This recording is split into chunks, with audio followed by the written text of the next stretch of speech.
This is BBC Three Counties Radio.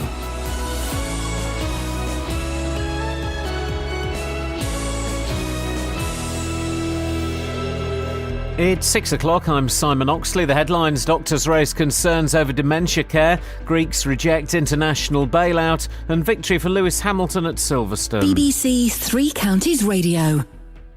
Family doctors have raised renewed concerns about the level of support available for people with dementia and their carers. The Royal College of GPs was responding to an online survey for the Alzheimer's Society. More from Adam Brimelow. In a UK poll of more than 1,000 GPs, half said the NHS wasn't doing enough for people with dementia, and 2/3 said social services were falling short. Over a quarter of GPs said they'd be less likely to refer people with suspected dementia if support services weren't in place. In a statement, the Department of Health said the Prime Minister had set a challenge for all NHS and social care staff to be trained to provide meaningful care and support for people with dementia, their carers and their families. The Greek people have voted to reject the terms of an international bailout, with more than 60% rejecting further austerity. The Greek Prime Minister said the no vote was not a vote against Europe, but a mandate for him to negotiate a viable solution to Greece's debt crisis. Eurozone leaders are to hold an emergency summit tomorrow to decide how to respond. Richard Ashworth is the Conservative Party leader in the European Parliament. You just can't vote away a debt that you've got. We would have to come to the European taxpayers and say, give us some more money so we can put into a black hole of people who are determined not to change their ways. That's not acceptable. A relative of the family of 12 from Luton who are understood to have travelled to Syria to join the so-called Islamic State group has urged them to return home. Abdul Latif, whose brother and son are among the group, said his family had a great life in the UK. Speaking to the BBC from his home in Bangladesh, Mr Latif said he believed the family had been radicalised by one of the younger women. I suspect my nieces, especially the youngest one who's called Razia, they were a bit radical. They were excessive with their niqab. I've heard that a year ago my niece Razia was questioned by British police there. Razia might have arranged the whole thing. A 46-year-old man has been arrested on suspicion of attempted murder of a police officer after an incident at a block of flats in High Wycombe in the early hours of Saturday morning. One of the officers who went to the address in Olympic Way was attacked with a chisel. He suffered only minor injuries. A 46-year-old woman received hospital treatment for minor injuries.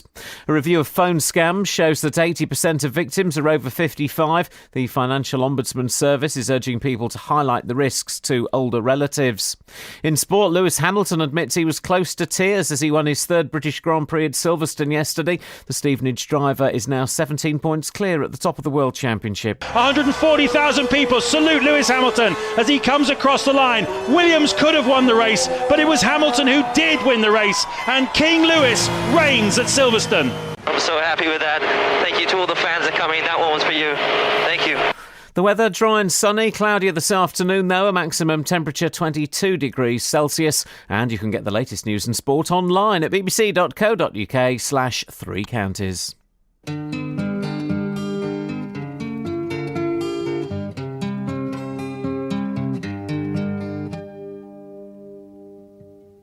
Summer was gone and the heat died down, and autumn reached for her golden crown. I looked behind as I heard a sigh, but this was the time of no reply. The sun went down and the crowd went home. I was left by the roadside all alone. I turned to speak as they went by, but this was the time of no reply.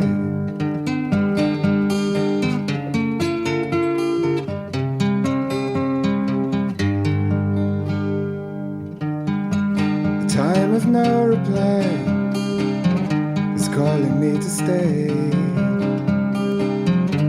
There's no hello and no goodbye. To leave there is no way. The trees on the hill had nothing to say. They would keep their dreams till another day. So they stood and thought and wondered why. For this was the time of no reply.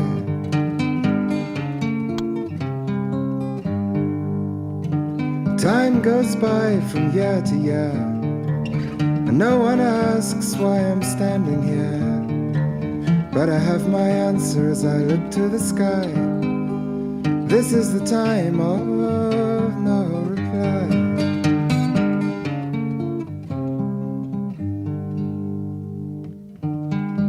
The time of no reply is calling me to stay. There's no hello and no goodbye. To leave there is no way. Summer was gone and the heat died down, and autumn reached for her golden crown. I looked behind as I heard a sigh, but this was the time of no reply.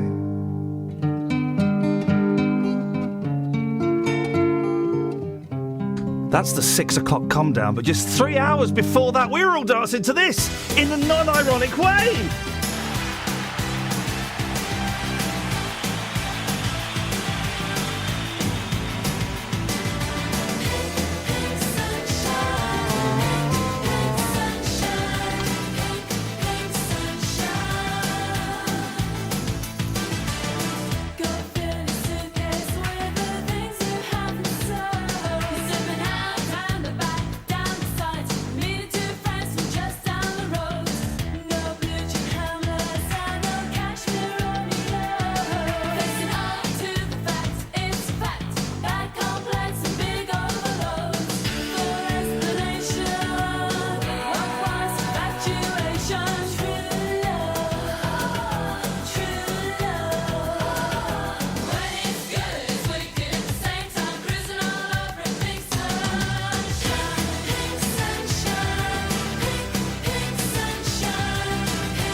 This is Iain Lee on BBC Three Counties Radio.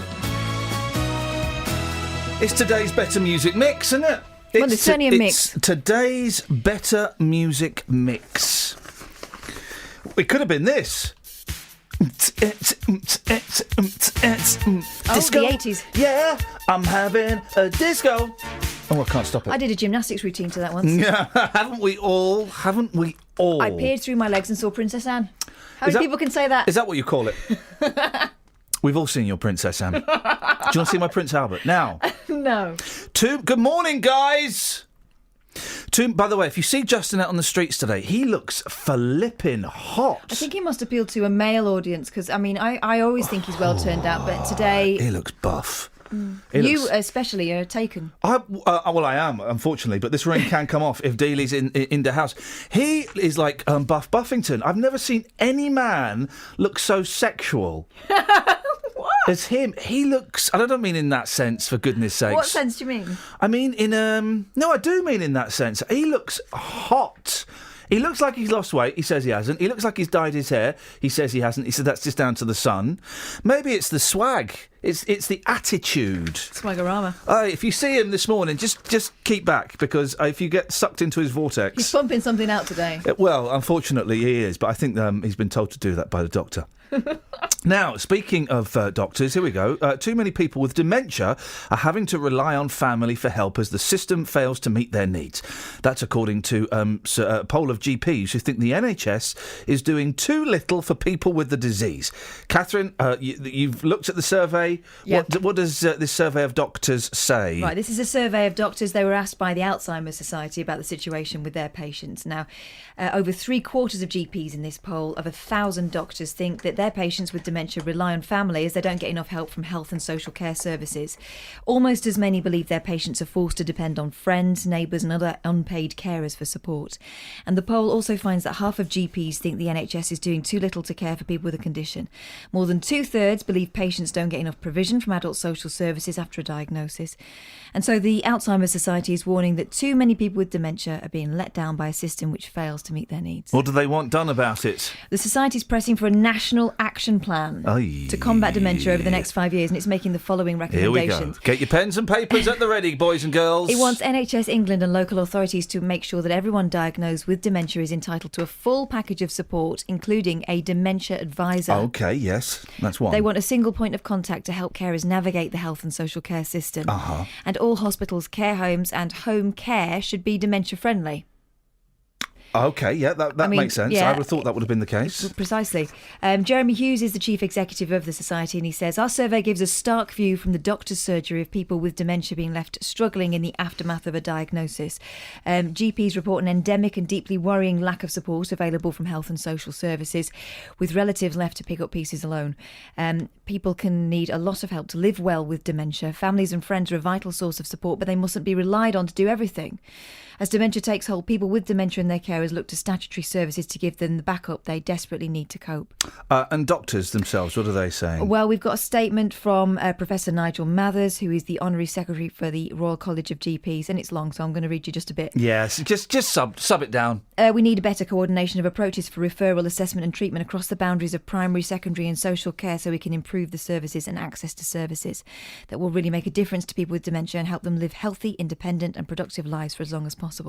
Oh, you subbed that down very well, actually. Well, I've just read the last paragraph. Yeah. The thing is, right, you replace dementia with any other, long-lasting ailment, and you'll have people saying the same thing, that they're being left to manage. If you can manage, you're left to manage. Yeah. And, the definition of managing is quite loose. So that's that sorted. I'm looking on my iPod for some. I haven't got what I want. The definition of managing is quite loose. Yeah, it is, because I remember with my grandparents, no one realised how ill each of them was because they were both doing their bit, and so unless you come a cropper, the authorities aren't going to get involved, are they? Okay. And actually, a lot of elderly carers don't want to say that they're coming a cropper because they don't want the other one to be whisked off into a care home. I tell you what's amazing is if I don't make eye contact with you, as I'm not, and I don't say anything, you just keep on talking. It's called professionalism. Is it though? Yeah. It's chatterboxery. Oh, okay. Well, I'll tell you. All right, well, stop then. No, you carry on doing what you do. I'm just, I thought we're having a chat. I mean, we're having a chat. I tell you what, I want to have a little bit of this.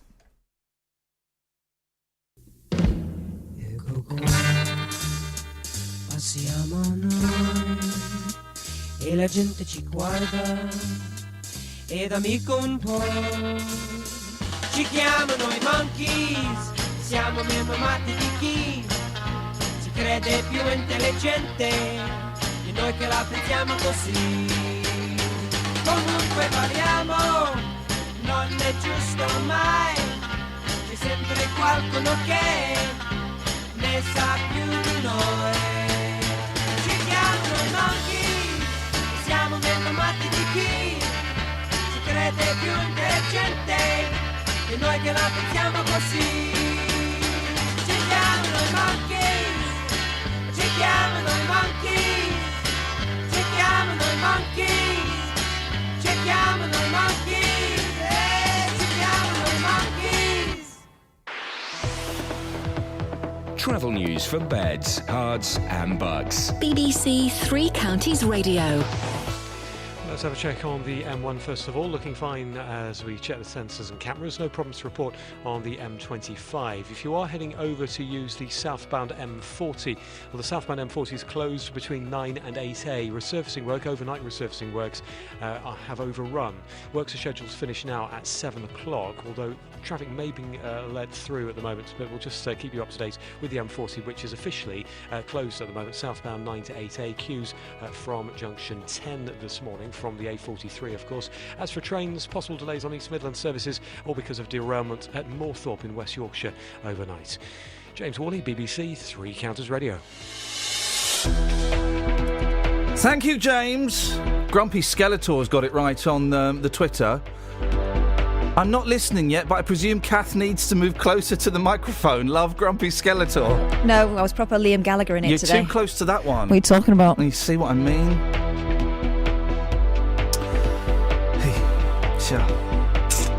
Okay, let's go through it. It is 6:16. It is Monday, the 6th of July. I'm Iain Lee. These are your headlines on BBC Three Counties Radio.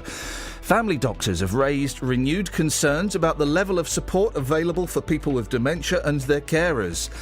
Eurozone leaders are cacking themselves after the Greek vote last night, and Lewis Hamilton has dedicated his third British Grand Prix victory to the 140,000 fans at Silverstone yesterday. Well, why don't you give them some of the money then? Every weekday from 3. Local stories. People in Watford are being urged to celebrate their local heroes by creating a postcard in their honour. In other local news, rugby fans are being warned to watch out for fake World Cup tickets. Roberto Peroni. Now, metal detector has discovered an archaeological find in a field near Royston in Hertfordshire. Taxi drivers in Luton are demanding to be allowed to drive in bus lanes at all times. There is to be a new station at the Leighton Buzzard narrow gauge railway. Roberto Peroni, weekdays from 3 on BBC Three Counties Radio.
You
Morning, Iain Lee, BBC Three Counties Radio, 03459 455 555. Shh, we're down the rabbit hole. If you get a chance, if you've got a copy of the Daily Mirror, like we have, it's the only paper we've got, go and look at page 3. If you haven't got a copy of the Daily Mirror, go into your local Bunce's, Nissa, Happy Shopper, John Menzies, Smith's, and have a look at page 3. It's not mucky. Well, it is a bit. Well, no, it's not mucky. It's mutty, mutton.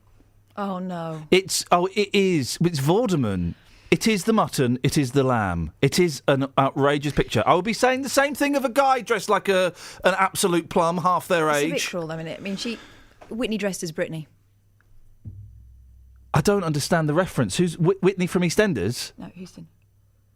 It worked better in the 90s when Britney was fit. Well, hang on a minute. I'm confused as to which of those is coming off the worst in the Whitney-Britney debate. 03459 455 555. Who came off worst?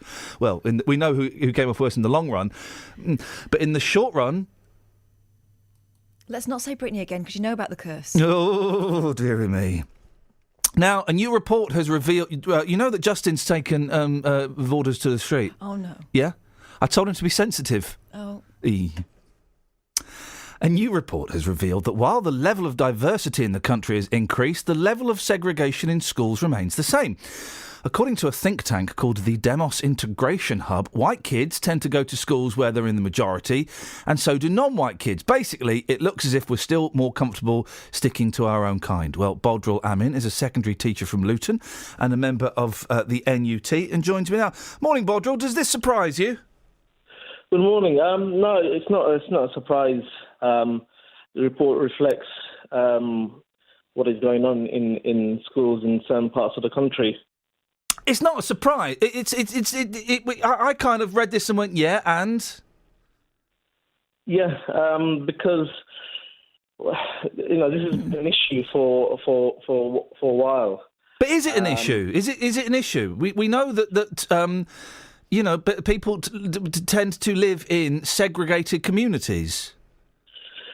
Well, the thing is, it's a lot of it's not the fault of the communities. Things have evolved over a number of years. So, this has been the situation on the ground going back 10, 15 years now. So it's not a surprise. It's nothing we should be concerned about either, is it? I think it's something that we definitely need to address because... Why? Well, we need to have some kind of mix in our school system. Otherwise, the issue that we'll face is that people will get stuck in their ways, and children at a very young age are open, and at that age they need to mix with other children from different faiths. Why? Diversity. Because we need to have a society whereby people have an understanding of, well, children especially have an understanding of other children's faith, diversity. But you can't. There's no point in faking that, isn't it? The reason that white kids go to school with white kids is that generally, and this is I'm painting with a very broad brush. White people live in the same area as other white people. Asian people tend to live in the same areas as other Asian people. And it's not a criticism of anybody. It's just the way that things have kind of worked out. We tend to assimilate and associate with people who look and sound and think a bit like us. So there's no way around it, is there? Apart from making kids go miles and miles to different schools. And why would you want to do that? Yeah, it's tricky finding a solution. Well, you only need a solution, Bodder, if you consider it a problem. Yeah, I think from my own experience, I went to school predominantly where children were the same ethnicity as my ethnicity, and that was throughout primary and secondary school. The only time where I mixed with students from another different ethnicity was in sixth form college. And you're not a massive racist, are you? You understand how Christian kids and Jewish kids and, white kids work. It's not affected you negatively, has it? It hasn't, but I think it's not really healthy for this to kind of continue, because although maybe in my situation, it's worked out fine, in other situations, probably not the same. And I think the world that we're living in now, it's really important that young children, get to mix with others, so that you avoid some of the situations now that's happening. My kids, my youngest doesn't go to school. My eldest kid is in a school, and I'm just thinking, they're all white. They're all white. There is not one face of a colour in that school, certainly not in his year, okay? Because we live in a very white neighbourhood, and he's not, he asks questions about why some people look different, and we explain. He's, if the explanations are made and you don't in any way say, oh, don't go and talk to that person, they eat different food and they pray to a different God. As long as you don't... Kids are bright. Kids just know that other kids are other kids. Yeah, at the same time, it's important that, in the world that we live in, that they have, exposure to children from different cultures, ethnicity, because, otherwise what will happen is, they won't have a great understanding of students from different ethnic background. Do you really think that? Yeah, I think because it's very difficult because things have changed quite a lot, especially with regards to there's a lot of different stereotypes. I went to a school in Slough. Here we go. I went to I could talk to you all morning, Bodwell. This is fascinating, but I've got to go in a minute. I went to a school in Slough. The school I went to now, I think, is predominantly Pakistani kids. At the time, it was probably half, I'll use clunky language here, half white kids with an English heritage, half Pakistani, and a few kind of other kind of people put in there as well. I would suggest there was more racism and racial violence in that school just because they look different to me and I look different to them, and kids pick on differences. There was certainly very little friendly integration and playing going on there. Once we got to about 12, 13, 14, it was bundles. Yeah, well, that was probably unfortunate. The school that you attended, but it was a grammar school. It was posh. Yeah, but we need to have some kind of mix, especially in the school, especially at school age, because otherwise it's quite dangerous to have sort of students just going through a very segregated school system. All right, Bodrel, I've got to end it there. Thank you very much, Bodrel Amin, secondary teacher from Luton, a member of NUT. I don't know if it is. I don't know if it is that dangerous. Surely it would be ideal, but I don't think you can't fake that. You can come in, Simon. Don't worry about disturbing us. Didn't some states of America start busing kids in? Well, I mean, that's just crazy. People, white people live with white people just because that's what we've tended to do. Brown people Indian people tend to live in areas where there are Indian people, and Pakistani people tend to live with Pakistan, and Bangladeshis tend to live, and Jamaicans. We are, as human, I can't think what the word is, but we end up with people who look, sound and think like us. 3 words. Costa del Sol. We do it too. Thank you very much indeed. Travel news for beds, cards and bugs. BBC Three Counties Radio. Starting to get busy now on the M1 heading south from Luton down towards junction 9, so 10 to 9 looking slow down towards the Redbourne exit on the M1. M25 anti-clockwise, that's building up from the M1 down towards 16 in patches, already very heavy. Good news for the M40, it's open south of junction 9. It was closed earlier as overnight resurfacing had overrun, but looks like it's all open now. Looking at the cameras, cars are coming through, and on the trains, well, generally good service. Possible disruption for East Midlands trains, or because of a derailment up at Moorthorpe in West Yorkshire. James Worley, BBC Three Counties Radio. Across beds, hearts and bugs. This is BBC Three Counties Radio.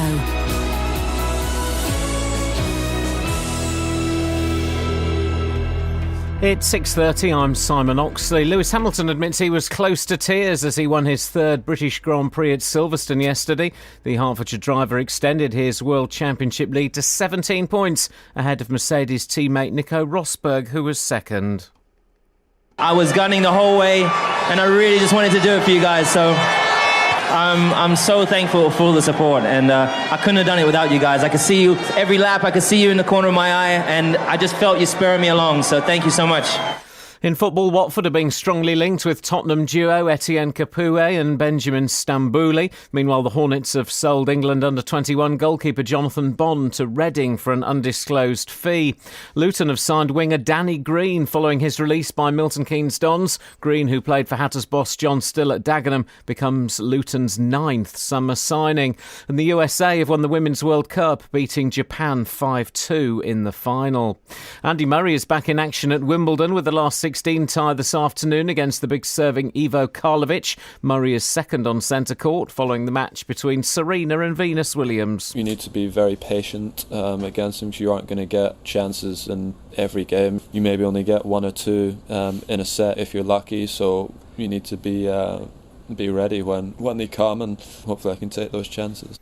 Milton Keynes Olympic long jump champion Greg Rutherford won the British Championships in Birmingham yesterday, despite a performance he described as dreadful. And the American Beth Allen won the Ladies European Masters at the Buckinghamshire Golf Club at Denham.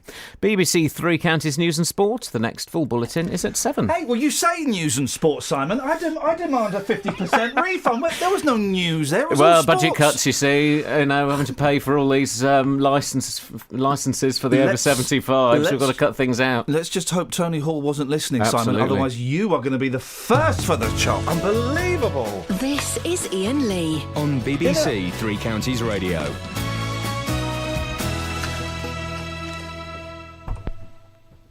I went to have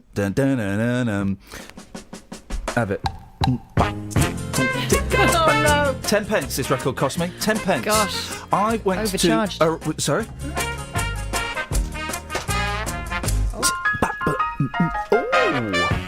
Making love in the afternoon. Not like this. Gonna go and get myself a spoon. Gonna make love to you today. So I went to a record shop in Birmingham. I went to the bargain bin. This is great. Do you know what this song is called? Whipped Cream. Oh no. And I went to the shop and I went to the bargain bin. 10 pence an album, 15 albums. It's about what? I don't know, 120 or something like that. And they are all as good as this. This is The World of Tijuana by the Mexicans. Whipped Cream. The next song is called Up Cherry Street. There's one further down that's interesting. Which one's that? Coming in the back door. Oh, it's like they all sound like theme tunes to 1970s sitcoms starring Robin Asquith. Yeah, things that aren't really don't really fly these days. Yes. Oh, look at the knockers on R! I reached for the newspaper and one of those lovely catalogues fell out. There's some really great inventions. I can't believe haven't been taken on by the NHS. I don't know who's delivering our newspapers, but thanks for delivering some of yesterday's and not all of today's. Much appreciatos. Somewhere in a white van there is a man reading a Daily Mail that is ours. 3459 455 555 if you want to give us a call. We haven't got all the papers. If you've got a paper from any time, any place, anywhere, give us a call and read us a bit, please. Go on, what have you got? You know skin tags? No. Well, they're like kind of moles that are skin coloured. I've got no idea. You can get rid of them. Look, there's a picture handily. What is that? What am I looking at? Looks like a wart, but it's not. I've never seen that on a person before well, people at all. get them. But apparently you don't need to go to your medical professional anymore. There's something in the Daily Express magazine that can get rid of it for you. Is that...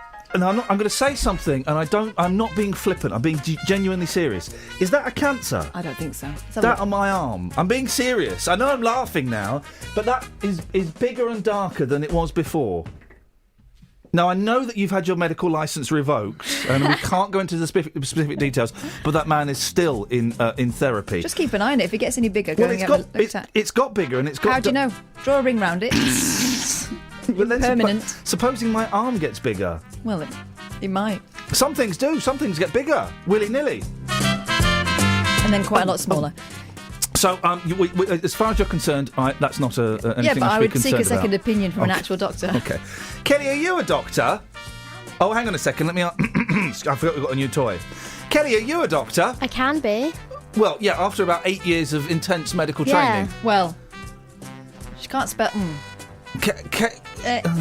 It's great to have you back, by the way. Let's go with the fantasy. Thank you very much indeed. Let's go with the fantasy. So, page 3 of the Daily Mirror is... I haven't got it. Justin's got it. He's taken Carol Vorderman to the streets, where, judging by what she's wearing, it looks like... That's where she belongs. Oh, now, come on. She looks awful. She's having a go in the dressing-up box, and it's not really been particularly successful. She's got the eyes. You know, sometimes some women are really hot, right? But they're nuts. I'm thinking of Sharon Stone, not in Basic Instinct. Not in Basic Instinct. She was supposed to be being nuts in that, but actually in real life. Oh. She's one of the bonkers women, isn't she? Have you experienced actual Stone? No. But you get the impression from looking at her, again, in Basic Instinct, but also in real life, that she is bonkers. Like, properly... You'd go out on a date, right? You'd ask her out, and she'd go, yeah, that'd be great. Or you could go out for, like, a coffee or something... And you'd be going to your mates, I'm going out with Sharon Stone. Oh, nice one, player. And then, like, 5 minutes into the coffee, she'd be asking you to marry her. Yep. And you think, flipping it. And she's already made the appointment. Exactly. So, Vorderman strikes me as a stone bomb. Aye. Ooh. That's what she strikes me as. Bunny boiler. The word that springs to mind for me, and again, I may be doing her a disservice, and this goes against all my feminist principles. Please do. Frantic. Slow down, you've been too... Oh, hang on. What's this good time being had? This is the swinger from Seville. Oh, I think I might know them. I'll tell you what, speaking of swingers, that links... I'm like Wally Webb here, who's got another week off. I wonder what's going on there. Sex Fest Pests. Oh. Villagers' minds blown as swinger jamboree rolls in. And this is the music they're playing as all the cars park up. There's a young lad who's waving the cars in. Over here! And this is the music that plays. Did you ever see that documentary where they were wearing masks in the woods? Masks in the woods? No, I didn't. Flipping heck. I just don't... There's a reason why they do it in the dark. That's the festival season may be in... Listen, this is the noise. Look, this is an actual recording from this village. This is what's going on there now. Festival season may be in full swing, but one village was outraged to find the one on its doorstep was rather more swinging than most. With its teepees... We went to an American Indian themed birthday party yesterday. Oh. And is that okay now? I don't know. I think those guys were having an amazing time back then.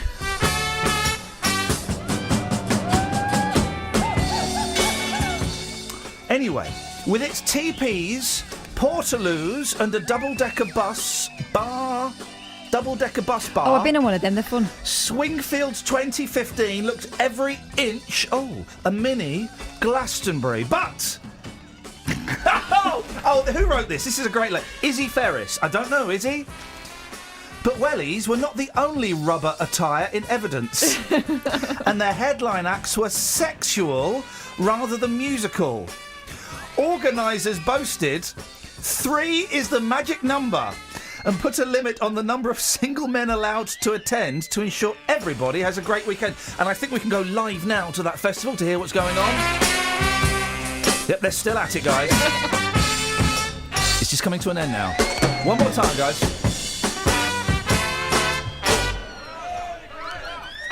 See you next year, Dave. Bye, Sue. Oh, fun times. Like most festival goers, the 500 revellers wore wristbands. Oh, come on. This is a joke. This is written by a 15-year-old schoolboy, right? Like most festival goers, the 500 revellers wore wristbands to access all areas. Come on. Blimey. Each colour indicating a sexual preference. Tickets for the sellout bash were £165, and its location in the small village of Flaxley in Gloucestershire was only revealed 48 hours before it started. When one neighbour said, It was quite a shock when we went down there on Thursday night to ask them to keep the music down. We saw a banner with the words 3 is the magic number and a variety of interesting images. We knew this wasn't your usual music festival. Gosh, well, there we go. It sounds like... I wonder... Oh, there's a joke here. Here we go. Hang on, guys. Does it happen annually? Oh, no. When your hand went up, I knew. That was good. I'm working on something to do with headliners. No. There's something... I'm going to turn her microphone off. She's scaring me. Look. She's biting her own finger. That means we're all in trouble. Hey, guys! Do you know what the mood must have been at that place? It must have been happy!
Travel news for beds, cards and bugs. BBC Three Counties Radio.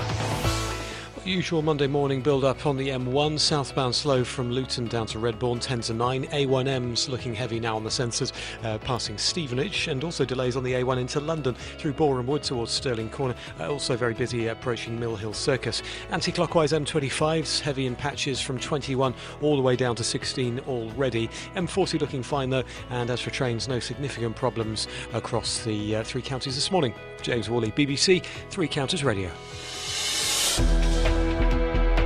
Thank you, James. 6:46. It's Monday, the 6th of July. What are sixes? I said then. Loads. 3. The sign of the beast. Ah! Stop it. These are your headlines on BBC Three Counties Radio. Family doctors have raised renewed concerns about the level of support available for people with dementia and their carers. Eurozone leaders are to hold an emergency summit tomorrow after the Greek people rejected an international bailout. And Lewis Hamilton has dedicated his... I don't care about him, he's an idiot. Let's get the weather. Here's Georgina. Beds, Herts and Bucks weather. BBC Three Counties Radio. Hello there. Well, we've got a fair amount of sunny spells around this morning. It's always going to be more cloudy, though, from western parts. So the further west you are, the more cloud around, particularly as we head into the afternoon. That's medium-level cloud. There may even be a little bit of rain spilling in as well, kind of drizzly outbreaks of rain. But for many, it will stay dry with highs of 22 degrees Celsius. Now, tonight, largely dry and clear, just the odd shower here and there for some of us, and lows of 13 degrees. And a cooler morning tomorrow. A line of showers pushes northeastwards, and some of those are going to be pretty heavy, particularly in the morning, but a cloudy start, breaking up in the afternoon to give us some sunshine and quite a pleasant end to the day with highs of 23 degrees Celsius. More cloudy on Wednesday with some outbreaks of rain, a possibility. We've got a northerly wind flow on Wednesday, and we haven't seen that for quite a while, so starting to cool down. So Wednesday, Thursday looking cooler, drier though on Thursday with more hope of sunshine as high pressure starts to build from the southwest, and then a fairly decent day on Friday. Those temperatures creep up once more. That's your latest forecast.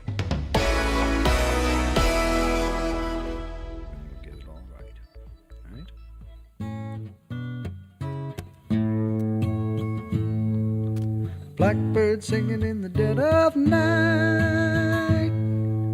Take these broken wings and learn to fly. All your life, you were only waiting for this moment to arise. Blackbird singing in the dead of night. Take these sunken eyes and learn to see. All your life, you were only waiting for this moment to be free. Blackbird fly, blackbird fly into the light of the dark black night.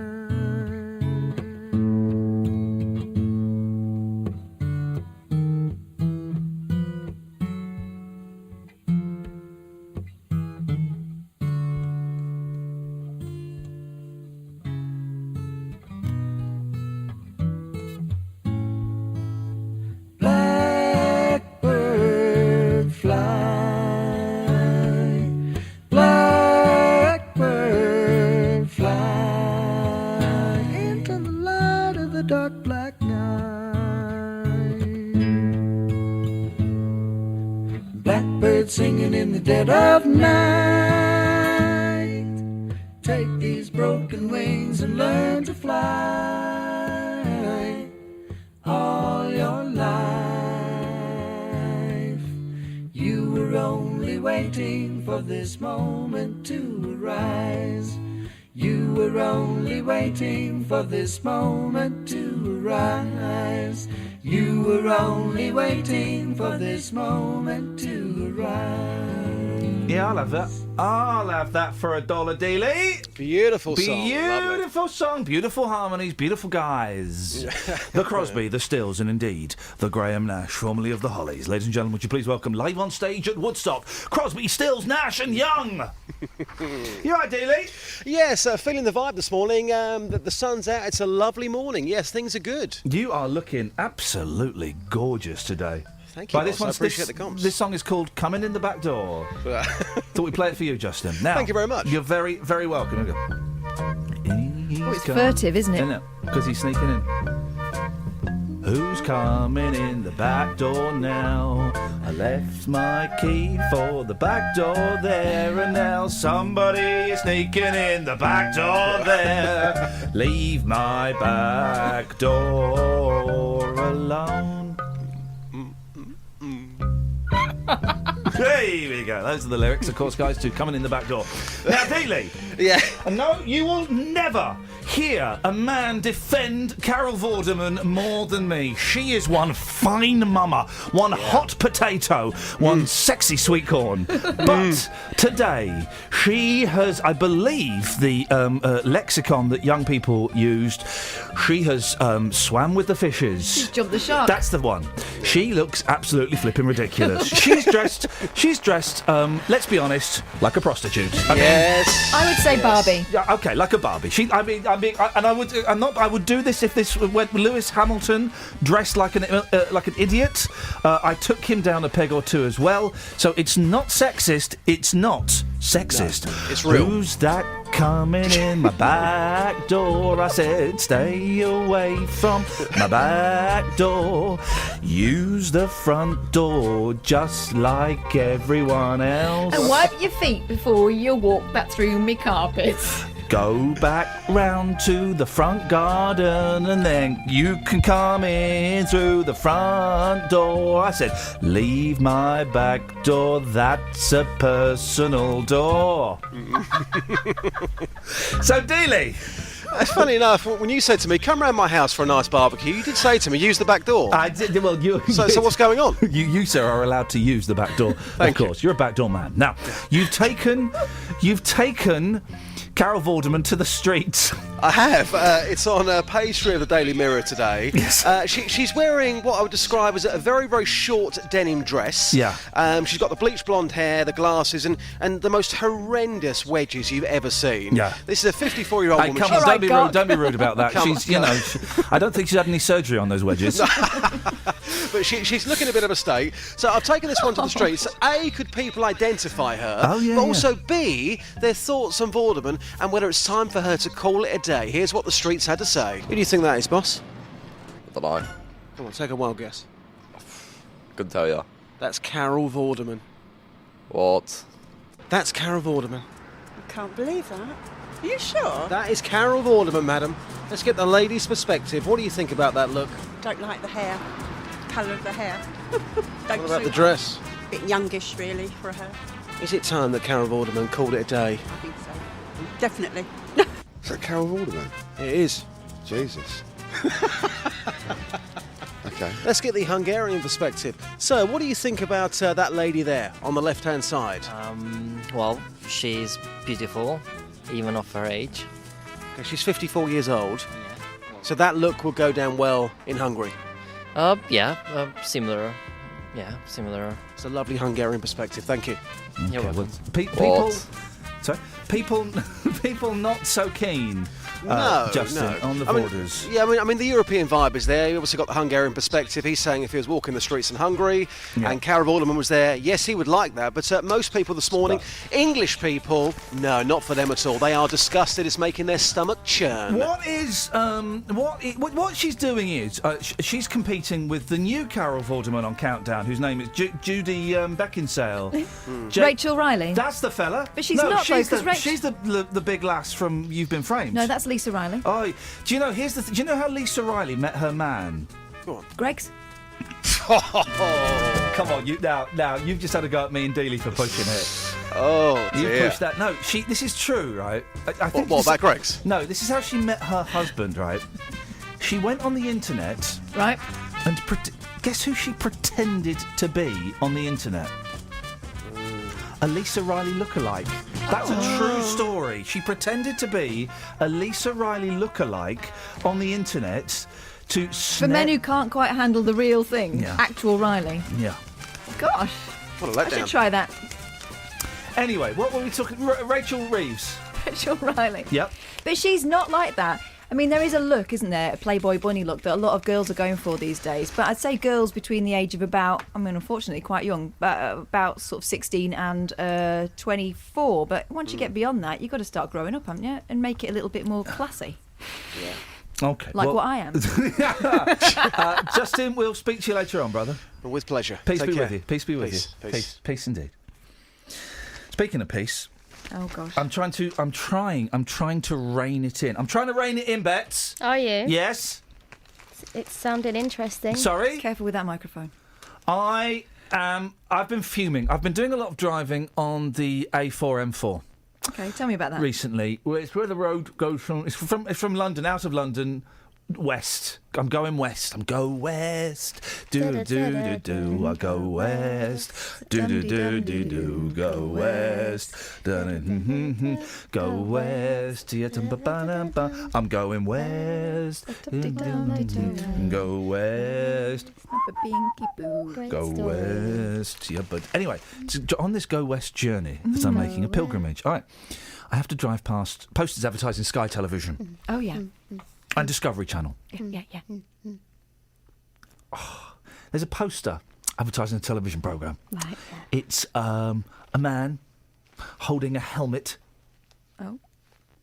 And it says, no limits. Do you know the two words before no limits? No. No. No. There are two words. They're names. They're two names before it says no limits. Oh. 2-1. Richard Hammond. No. Television has just swum with the fishes. Jump the shark. Right. I'll give you a clue. I flippin' hate him. Titchmarsh. No, worse than Titchmarsh. Oh.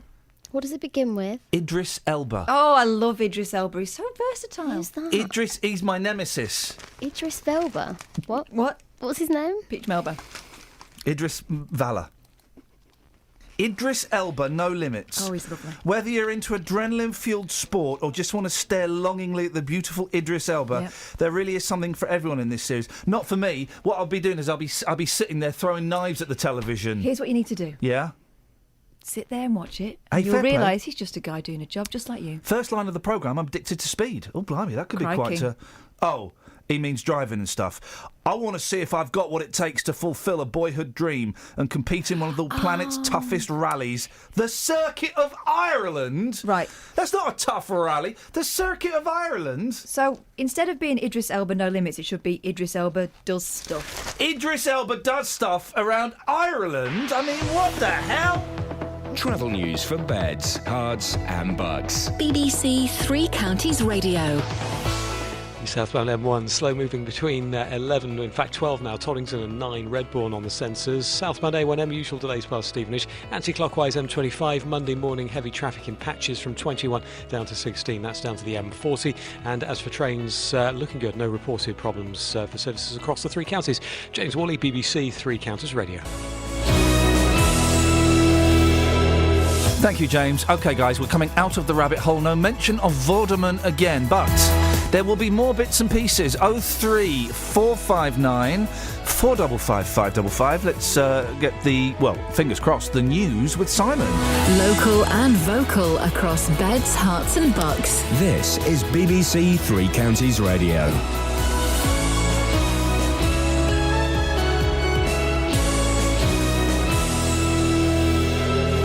It's 7 o'clock. The headlines. Doctors raise concern over dementia care. Greeks reject international bailout. And Lewis Hamilton wins at Silverstone. BBC Three Counties Radio. Family doctors have raised renewed concerns about the level of support available for people with dementia and their carers. The Royal College of GPs was responding to an online survey for the Alzheimer's Society. More from Adam Brimelow. In a UK poll of more than 1,000 GPs, half said the NHS wasn't doing enough for people with dementia, and 2/3 said social services were falling short. Over a quarter of GPs said they'd be less likely to refer people with suspected dementia if support services weren't in place. In a statement, the Department of Health said the Prime Minister had set a challenge for all NHS and social care staff to be trained to provide meaningful care and support for people with dementia, their carers and their families.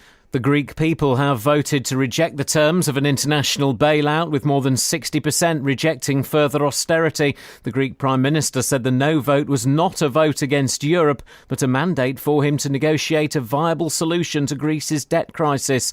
Eurozone leaders are to hold an emergency summit tomorrow to decide how to respond. Richard Ashworth is the Conservative Party leader in the European Parliament. You just can't vote away a debt that you've got. We would have to come to the European taxpayers and say, give us some more money so we can put into a black hole of people who are determined not to change their ways. That's not acceptable. A relative of the family of 12 from Luton who are understood to have travelled to Syria to join the so-called Islamic State group has urged them to return home. Abdul Latif, whose brother and son are among the group, said his family had a great life in the UK. Speaking to the BBC from his home in Bangladesh, Mr Latif said he believed the family had been radicalised by one of the younger women. I suspect my nieces, especially the youngest one who's called Razia, they were a bit radical. They were excessive with their niqab. I've heard that a year ago my niece Razia was questioned by British police there. Razia might have arranged the whole thing. A 46-year-old man has been arrested on suspicion of attempted murder of a police officer after an incident at a block of flats in High Wycombe in the early hours of Saturday morning. One of the officers who went to the address in Olympic Way was attacked with a chisel. He suffered only minor injuries. A review of phone scams shows that 80% of victims are over 55. The Financial Ombudsman Service is urging people to highlight the risks to older relatives. In sport, Lewis Hamilton admits he was close to tears as he won his third British Grand Prix at Silverstone yesterday. The Stevenage driver now 17 points clear at the top of the World Championship. 140,000 people salute Lewis Hamilton as he comes across the line. Williams could have won the race, but it was Hamilton who did win the race, and King Lewis reigns at Silverstone. I'm so happy with that. Thank you to all the fans that come in. That one was for you. Thank you. The weather dry and sunny, but a bit cloudier this afternoon. A maximum temperature 22 degrees Celsius. And you can get the latest news and sport online at bbc.co.uk/3 counties. I'm really sorry, Simon. I may have disturbed your bulletin. We'll get there eventually. It's still at, week 3. It's a work in progress. I opened my laptop because I kind of set up the laptop while you're doing that, and suddenly the movie I was watching last night, Birdman, a little bit pretentious, burst into full volume. So apologies for that. Apologies for running out, and apologies for the rude stuff I wrote about you on the internet over the weekend. That was out of order, but I've been drinking very, very heavily. 03459 455 555.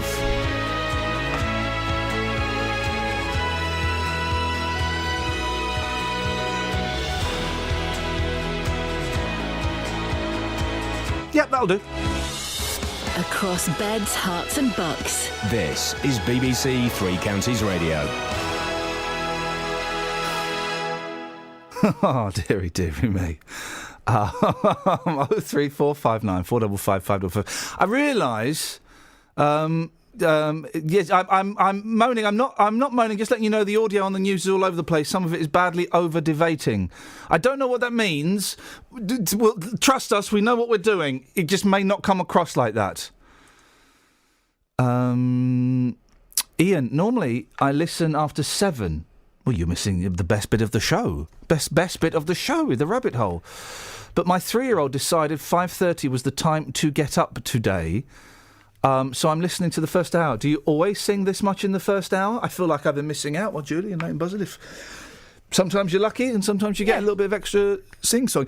My boy is really getting on my nerves, my youngest. The last few weeks, he's been having night terrors, that's just like a really bad nightmare where you're sort of awake but you're asleep. Kind of graphic, and you act out, don't you? Oh, it's yeah, and it's 2:30. So lots of flailing. Oh, flailing and shouting, and I've tried, and I must admit, I snapped this morning. My wife was with him, but 2:30 when Daddy's getting up at 10 to 4 is not good. And I did the calm talking down, and then I did have a little bit of a. Will you stop it? Which surprisingly had no positive effect whatsoever. How old is he? 17. No, 3.5, isn't it? 3.5. And it was just... And it's that thing of thinking, I've got to be up in an hour and 20 minutes. And so I woke up at 2:30. I got back to sleep at 20 to 4 to be woken up at 4 o'clock. So I'm... but I'm not on... But I'm going to get my own back, I think. When he goes to sleep tonight, I'm just going to start screaming and shouting and keep him at his wit's end. I think that'll do it. Any texts before I... We just read them. Oh, is that it? Completely stole my thunder, innit? Oh, nothing else? Well, Snuffers. Did you read Snuffers one, or can I have that one? You can have that one. Go on. Okay, just think of Idris. If Idris was to crash, there might be a Bonaparte on Elba again. I'll get my coat. Oh. What? Napoleonic joke, though. Napoleon Bonaparte. It was Napoleon. See? I wondered... I heard a completely different gag Yeah. there. Blimey. 03459 455 555 is the telephone number if you want to give us a call.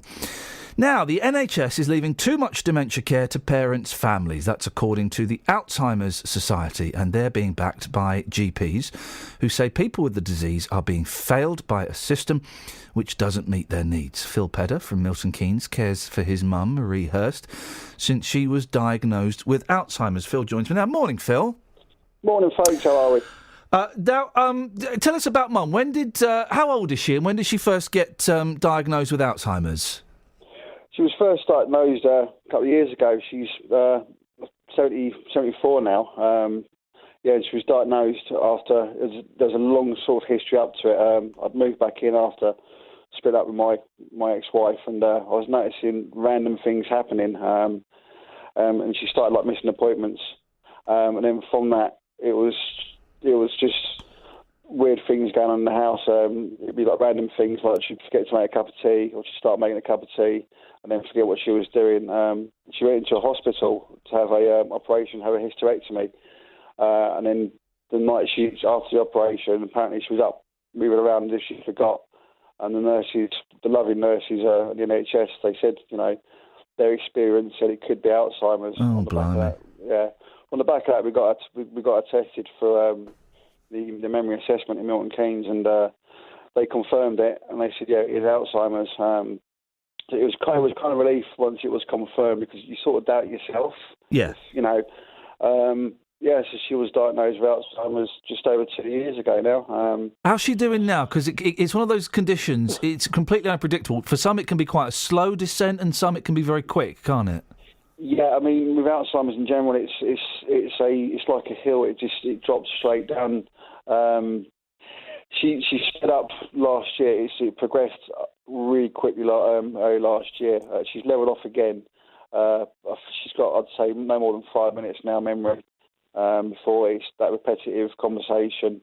You can literally have a conversation with her now, walk out of the room, and then walk back in and start again. But it's Alzheimer's, and it's my mum. I love her, and it's beneath it all. It's still my mum. So. Oh, exactly. It's the disease is horrible, and the disease is frustrating. But it's your mum, and she's there. When did you first experience difficulty with social services in helping you look after her? More or less from day one. Unfortunately, it was always been an uphill struggle. They were under the impression, because I lived there, I could look after my mum as well. At the time, I was working on a full-time job, so I had to change my hours. But we never really had any. The only help we had from them was a daycare, but they classed as respite for myself, which was twice a week. I had to get all the panic alarms put in myself. I was always saying to them about, what about the gas oven when I go to work? And I was just basically given leaflets and told to phone people myself, But there was no support for me personally. I had no support. I'd literally have to phone the social worker and raise concerns. I put safeguard reports in, everything over the years, but you feel like you're on your own. It's not a nice sort of situation to be in. It was sort of put on your shoulders. But it was very, very sporadic if I had any help whatsoever from them. The survey that we're looking at today highlights a lack of cooperation between the NHS and social services. They're two different bodies, and they don't really speak to each other, and they don't kind of help you. Is that what you found? Spot on. I would sit here now, and I cannot praise the NHS enough for what they've done. From the operation Mum had in regards to services the NHS provided. They were amazing. The social side of it, unfortunately, it is appalling. Maybe they've got too much paperwork and there's too many policies they have to do. But when you have to physically phone a social worker up and try to get them to come out, they're quite happy to leave people to get on and run things themselves. It's disgraceful now. It's just carnage. I suppose the thing is, and listen, my mum's got MS, and although it's a different disease, she's got some of the similar kind of some of the mental deterioration that one gets with Alzheimer's. And I've had to deal with social services. I've made the phone calls. I've chased the people. I've sent emails. Have you had that thing where you send an email and you don't get a reply to it, and then you finally get hold of the person? They say, "Oh yeah, I'm only in the office 2 days a week." Yeah, right. The classic one I had was, I'd say, early last year, also when I was living with my mum. I come home from work and there was a gentleman in the house, and my mum was about to buy £25,000 worth of solar panels for the roof. Right, so I asked him to leave nicely, if that makes sense. Yes. And I'd phoned the social worker and emailed her, and their reply was, "I'll sort it when I come back. I'm off on holiday for 2 weeks." Yeah, yeah. Like walking in, smelling gas coming from your gas oven. Phil. You sort of think, hold on a second. But they were very blasé, and I'd asked for another social worker because I'm hoping there was more than one in Milton Keynes. You get fobbed off. You have to really scream to get your voice heard. It does feel like, doesn't it, the person who shouts the loudest gets heard, which doesn't seem fair. I would imagine that all across the country, that these social workers, that they're swamped. They must be swamped, because we know that dementia and Alzheimer's and other conditions like that are on the increase. So, I mean, I'm not trying to in any way take away from the frustration you felt, but have you got any sympathy for them? Yeah, it's not the person, the social worker who comes out, the lady I deal with. She's a lovely lady, but you can see the strain and stress they're under, and you sort of think, well, it's a hard job. Social work in general is a hard job, but you start to lose, I wouldn't say respect, but you just get annoyed with the system. They're like, oh, we can't do that because I've got to speak to so and so, and then speak to so and so. But on the NHS, the other side of it, okay, the policies are all in place. If you can put the care and the compassion that nurses provide for the NHS into the social working system, but they just don't want to communicate. It's just horrible. Phil, I wish you the best of luck. Your mum's very lucky to have you, and I hope that everything goes as smooth as it can for Mum. Thanks for your time. Thank you. Thanks for giving me the time to speak to you. Thank you. Thank you, Phil. Phil Pedder, looking after his mum, Marie Hurst. It's a tough one, isn't it?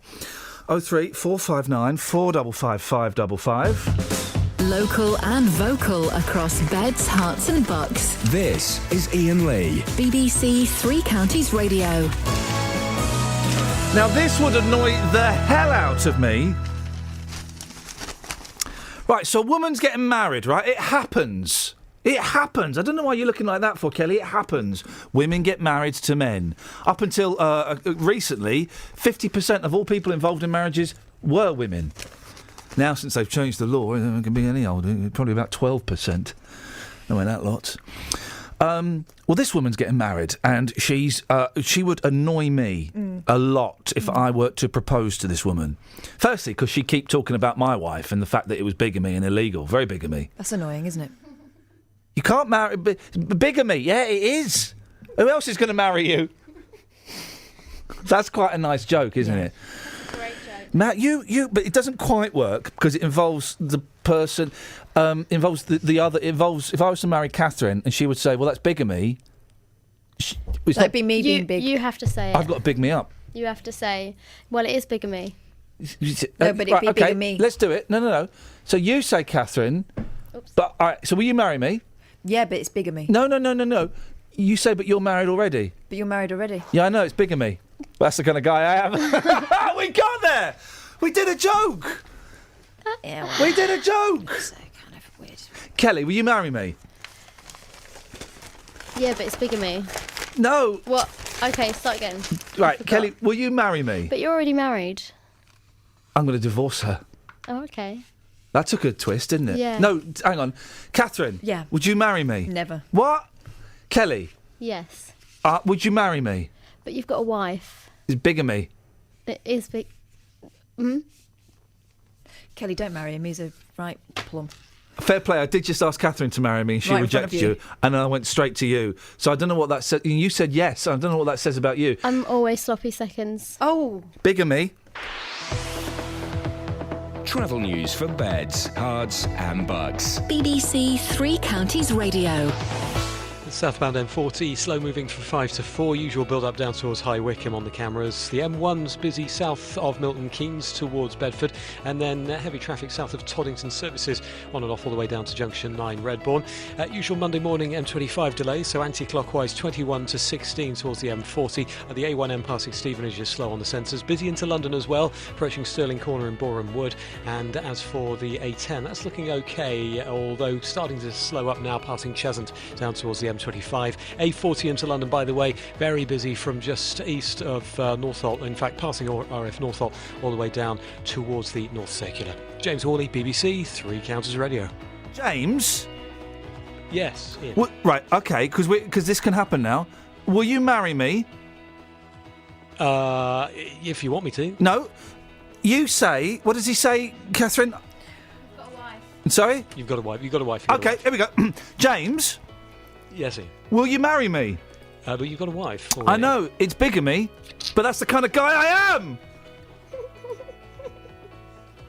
Who's giggling like a girl? Is that you, James, or is that Kelly? No, that's tumbleweed. Okay, that's disappointing. That's disappointing. That's a shame. Fair play, wouldn't have got anywhere with Sammy there. She don't fancy me.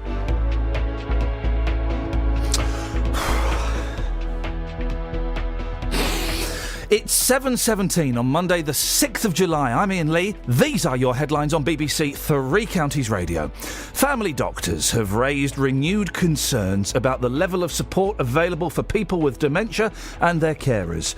Eurozone leaders are to hold an emergency summit tomorrow after the Greek people rejected an international bailout. And Lewis Hamilton has dedicated his third British Grand Prix victory to the 140,000 fans at Silverstone. What? Yeah, I know. Incredible, innit? If you've missed any of the programmes here on BBC Three Counties Radio, you've missed things like this. Put it this way, I used to drink at least 8 or 9 litres of cider a day. Well, as I mentioned earlier, it's no secret that I enjoy a glass or two of Pinot Grigio. There's more information on the tin of beans, its contents, than there is on the bottle of wine. But there is a way you can hear it all again. I'm the worst kind of person in terms of someone that may have problems in the future, because I'm what I would consider a middle-class drinker. bbc.co.uk/Three Counties Radio. Sorry, this is probably not a good conversation to be having with a former alcoholic. Allowing you to listen to what you missed. These things got to be spoke about, haven't they? So, I mean, I've no intention of going back to it. I've got too much to lose now. bbc.co.uk/Three Counties Radio. I've done a little garden.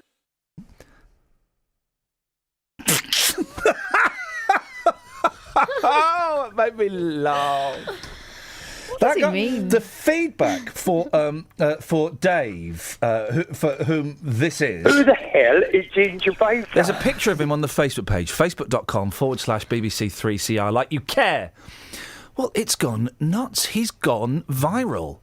Viral. He's a virus. He's had more views than people stealing from cars, and some really boring thing on there about someone driving something. I don't even know. He's had more views than professional video. He's had more views than Morris at the movies, the Horseman, Warren at the Peter at the Pictures. What's that fella called? Wilson Pickett. Wilson Pickett. Wilson Pickett and Flickett. Wilson Pickett, Roll It and Flick It. They were great, weren't they? But when I saw them in the 70s, there wasn't even an original member in there. They were all just different people. Wasn't even Wilson. Well, there's no Pickett.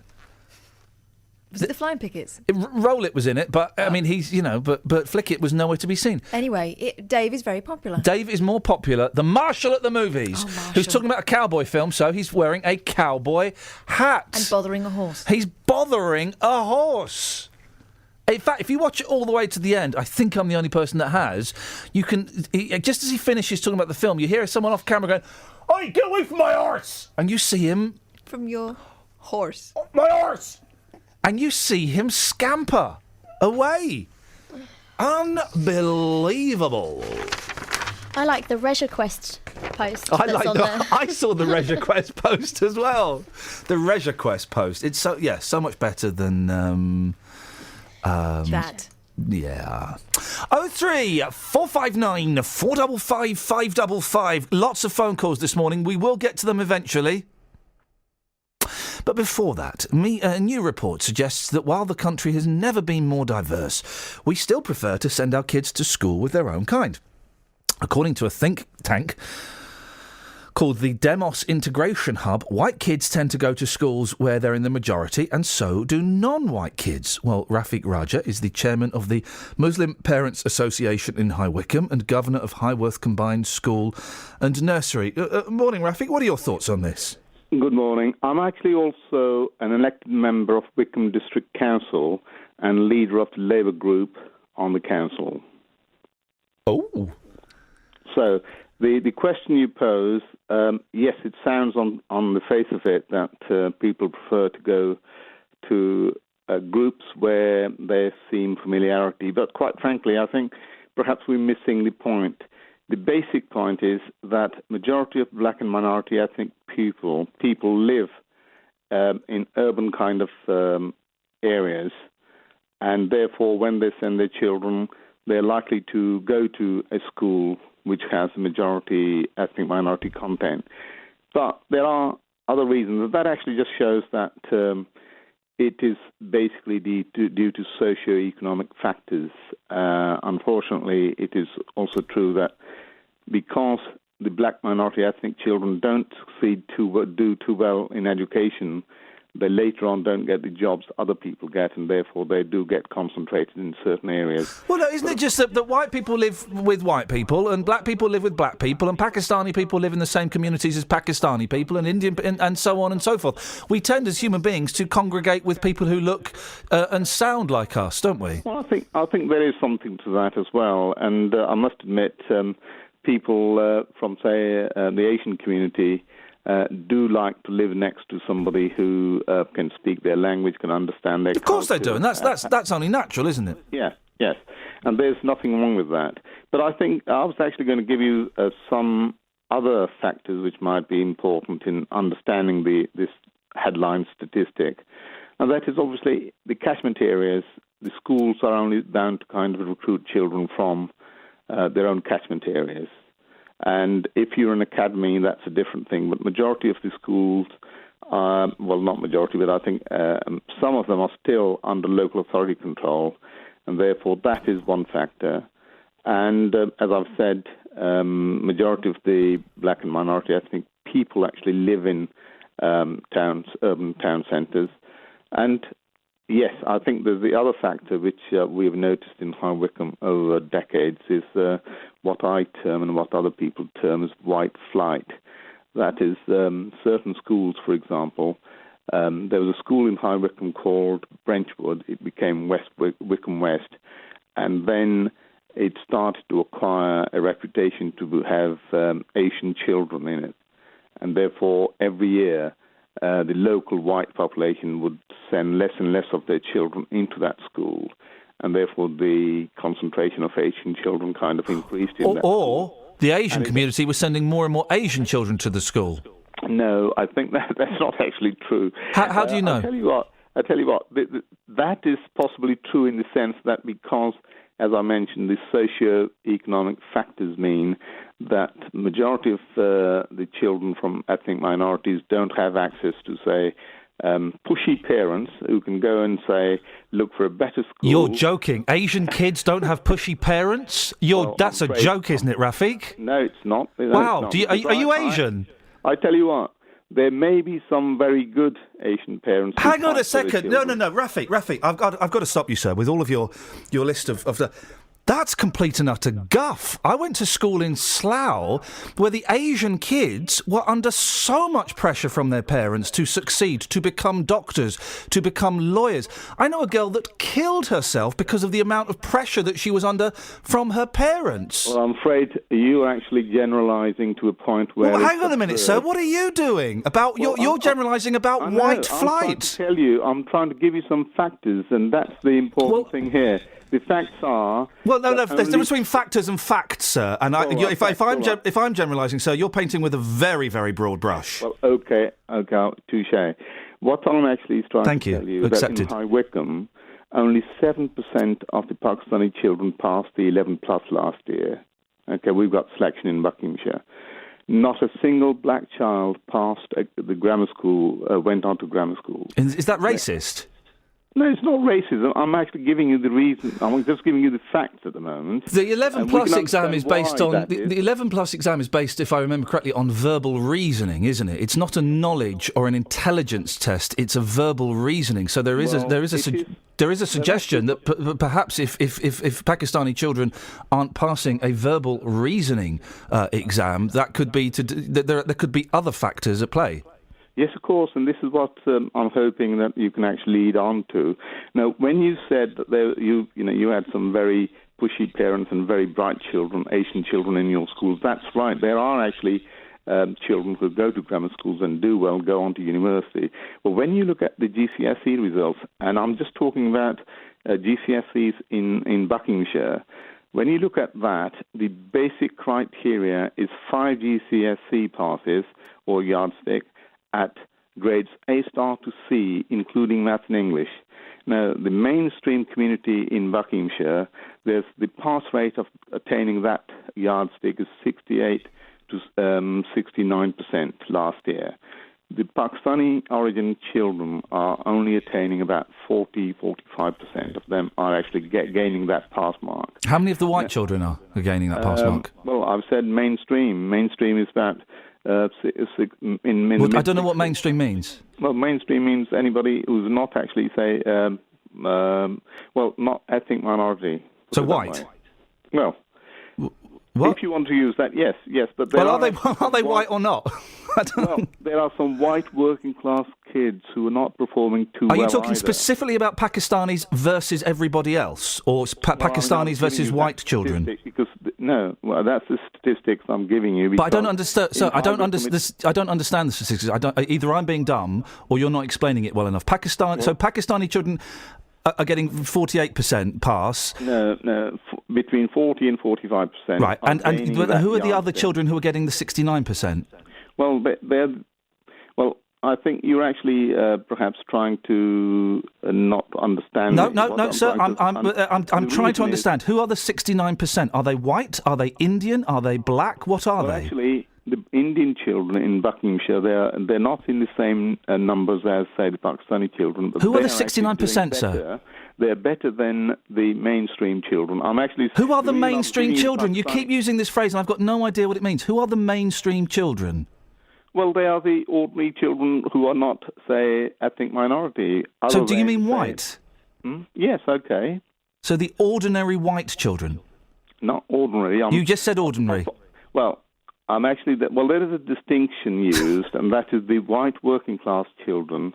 They are on par with, say, the Pakistani children, but there is a very strong contingent of white children who do very well. And that is why there's a gap in Buckinghamshire, which was recognised by the government about 2 years ago. And that is why Buckinghamshire is trying to close the gap. And actually, it is the attainment gap. The government has recognised it, the local authority has recognised it. And I'm actually trying to, I'm not quite understand why you think I'm being unfair in using that terminology. Because I've never heard the terminology, and I'm asking you to clarify it. Well, I hope I've done that, but I can do it again for you. No, eventually we got there. Yes, well, I'm it's glad funny. We managed to get there. Yeah. But I'm not trying to kind of paint a picture which is unreal. What I'm trying to say is there is a gap. And the gap, would that gap be reduced if white kids went to school with Pakistani and brown and all different, if all kids kind of mixed together? Well, they do actually. In Buckinghamshire, I mean, majority of schools are mixed schools. There are only one or two in in High Wycombe, for example, where the majority. Yeah, it's heavily one way or another, isn't it, Rafiq? That's what this survey. Yes, that's what. Yes. Well, yes, but I mean, there's a school called Cressex.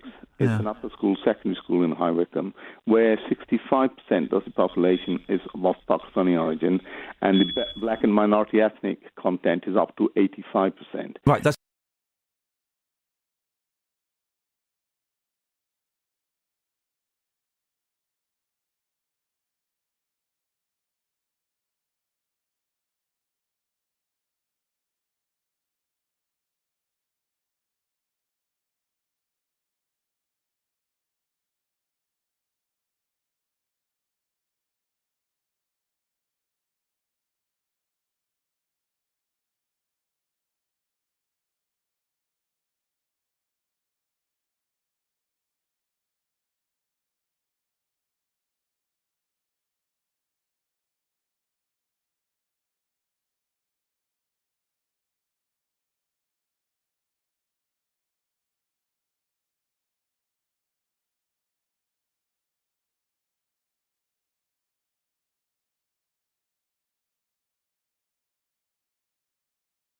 Five 455 555. Let's get the travel. Travel news for beds, cards and bugs. BBC Three Counties Radio. Nothing really out of the ordinary at the moment on the roads, no accidents or incidents. Usual congestion on the A1 at Black Cat roundabout heading south. Delays on the southbound A1M passing Stevenage. And the M1's very heavy in patches from Toddington services down to Junction 9 Redbourne on the sensors. Anti-clockwise M25, usual delays 21 down to 16. That's the M1 all the way down to the M40. And the M40 slow Stokenchurch down towards High Wycombe. James Worley, BBC Three Counties Radio. Across beds, hearts and bugs. This is BBC Three Counties Radio.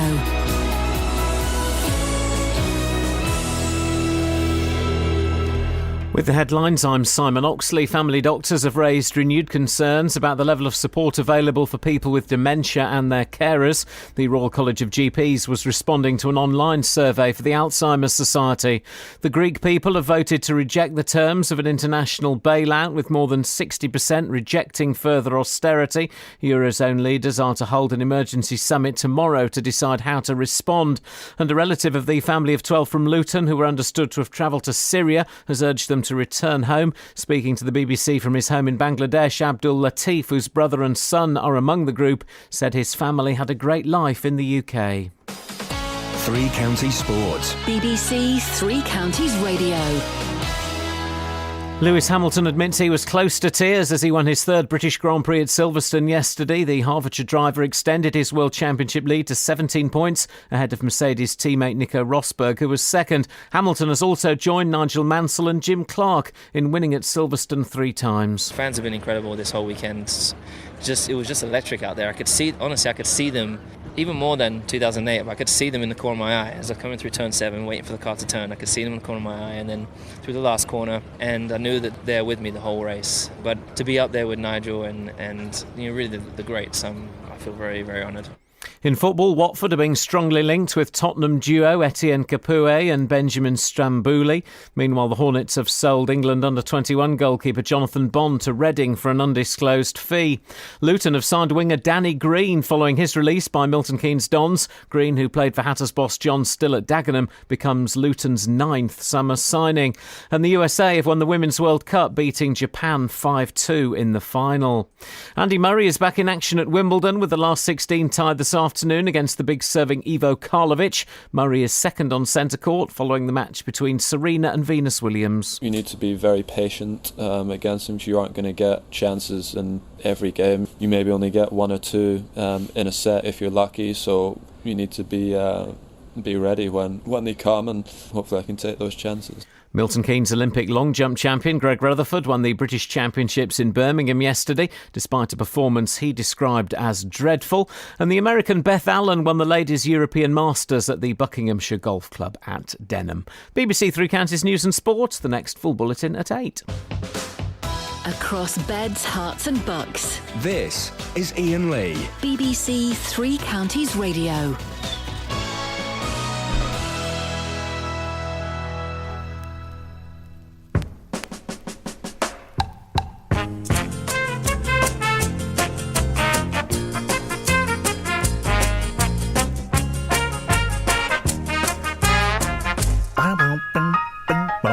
Morning, guys. Ian Lee, BBC Three Counties Radio. Oh, man alive. I tell you what, I know what we can send Dealey out on. I've got it. I've got the Dealey factor. I'm still furious about Idris Elba getting a series. Let it go. No. Can't let it go. Let Idris go. Is he the one on the advert that's like, look at me, look down, I'm on a horse? Probably. I bet he's seen a horse. I bet he has seen a horse. Real life? Yeah. Up close? I bet he's even touched a horse. No, I have. Like that. No. But, let's send Dealey out on Idris Elba. Right. Is he on too much? Am I right in thinking that we should ban him? Or do we broaden it out so it's not just about Idris? Because you seem to have a bit of a thing about him. Yeah. Who's on too much? Tell you who's on too much, and I love her. Emma Willis. Oh, I saw her doing an advert the other day. I thought, you're swimming with the fishes now.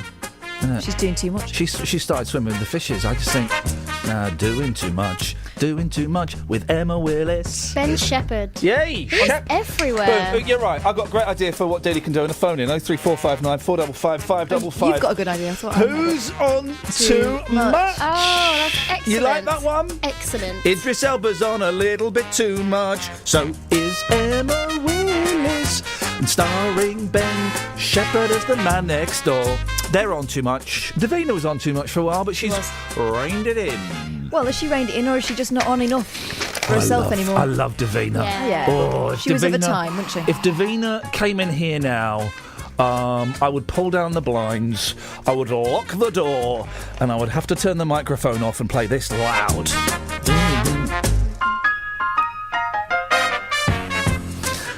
She's one hot potato. But then if Kelly Brooks knocked on the door, I'd have to send Davina out. Oh, really? Yeah.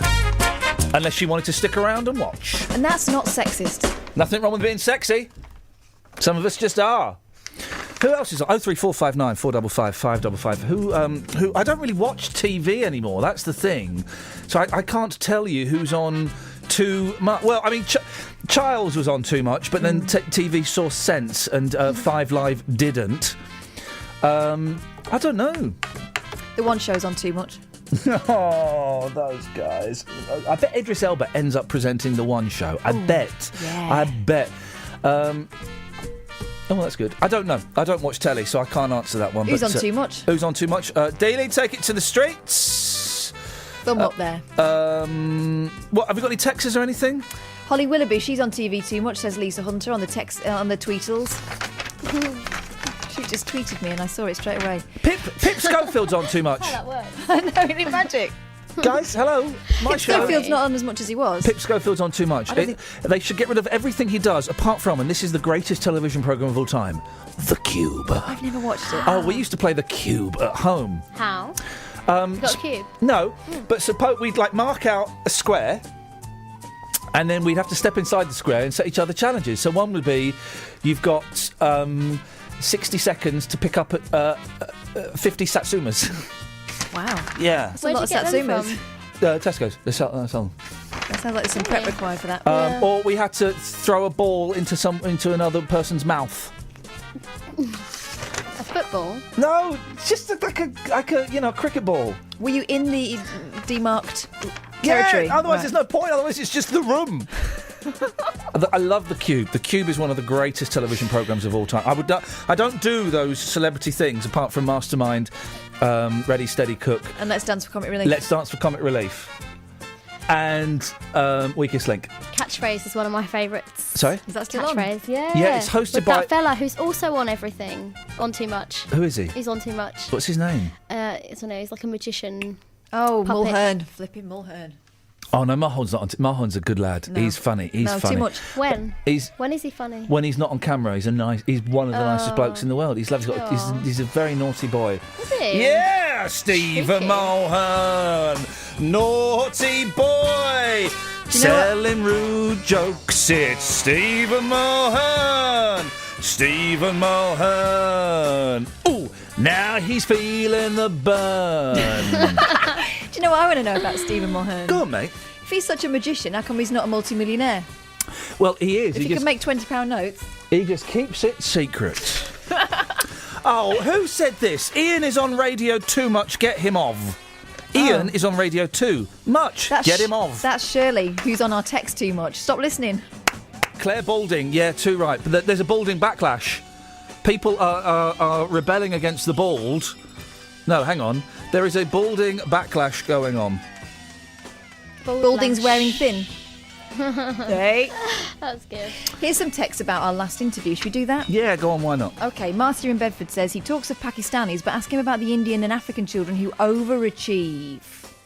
Can you overachieve, or are you just achieving? OK, yep. I'll just run out of steam for a bit. Just carry on. Let me pump you up a bit. Liam says... Oh. She's gonna pump me up. Right, here's what Liam in Bletchley has to say. Morning, Liam. I couldn't make much sense out of what your earlier interviewee talking about schools where pupils of the same ethnicity or culture attend the same schools. Was it me being dumb in that? Sometimes I realise I am dumb and I don't know things, but I didn't understand. I didn't really understand what on earth that guy was talking about. Well, Liam wonders if it's necessary to conduct an analysis of this. After all, birds of a feather, etc. I don't know why we're bringing those women into this. Dorian, you old, horrible, haggard old tart. Put it away, Dorian. You're 78 years old. Don't want to see that. Again. Oh, dear. And Tony says, how big is Dave Luton? Not big at all, tiny. If only we had... I didn't do the story that I was going to do. About because we got so if only had all the papers, guys, but it doesn't matter because I've got this paper, the Daily Mirror, Britain's greatest newspaper after the Star. So if you remember earlier on, we were having some classic bants, and the punchline was, well, that's the kind of guy I am.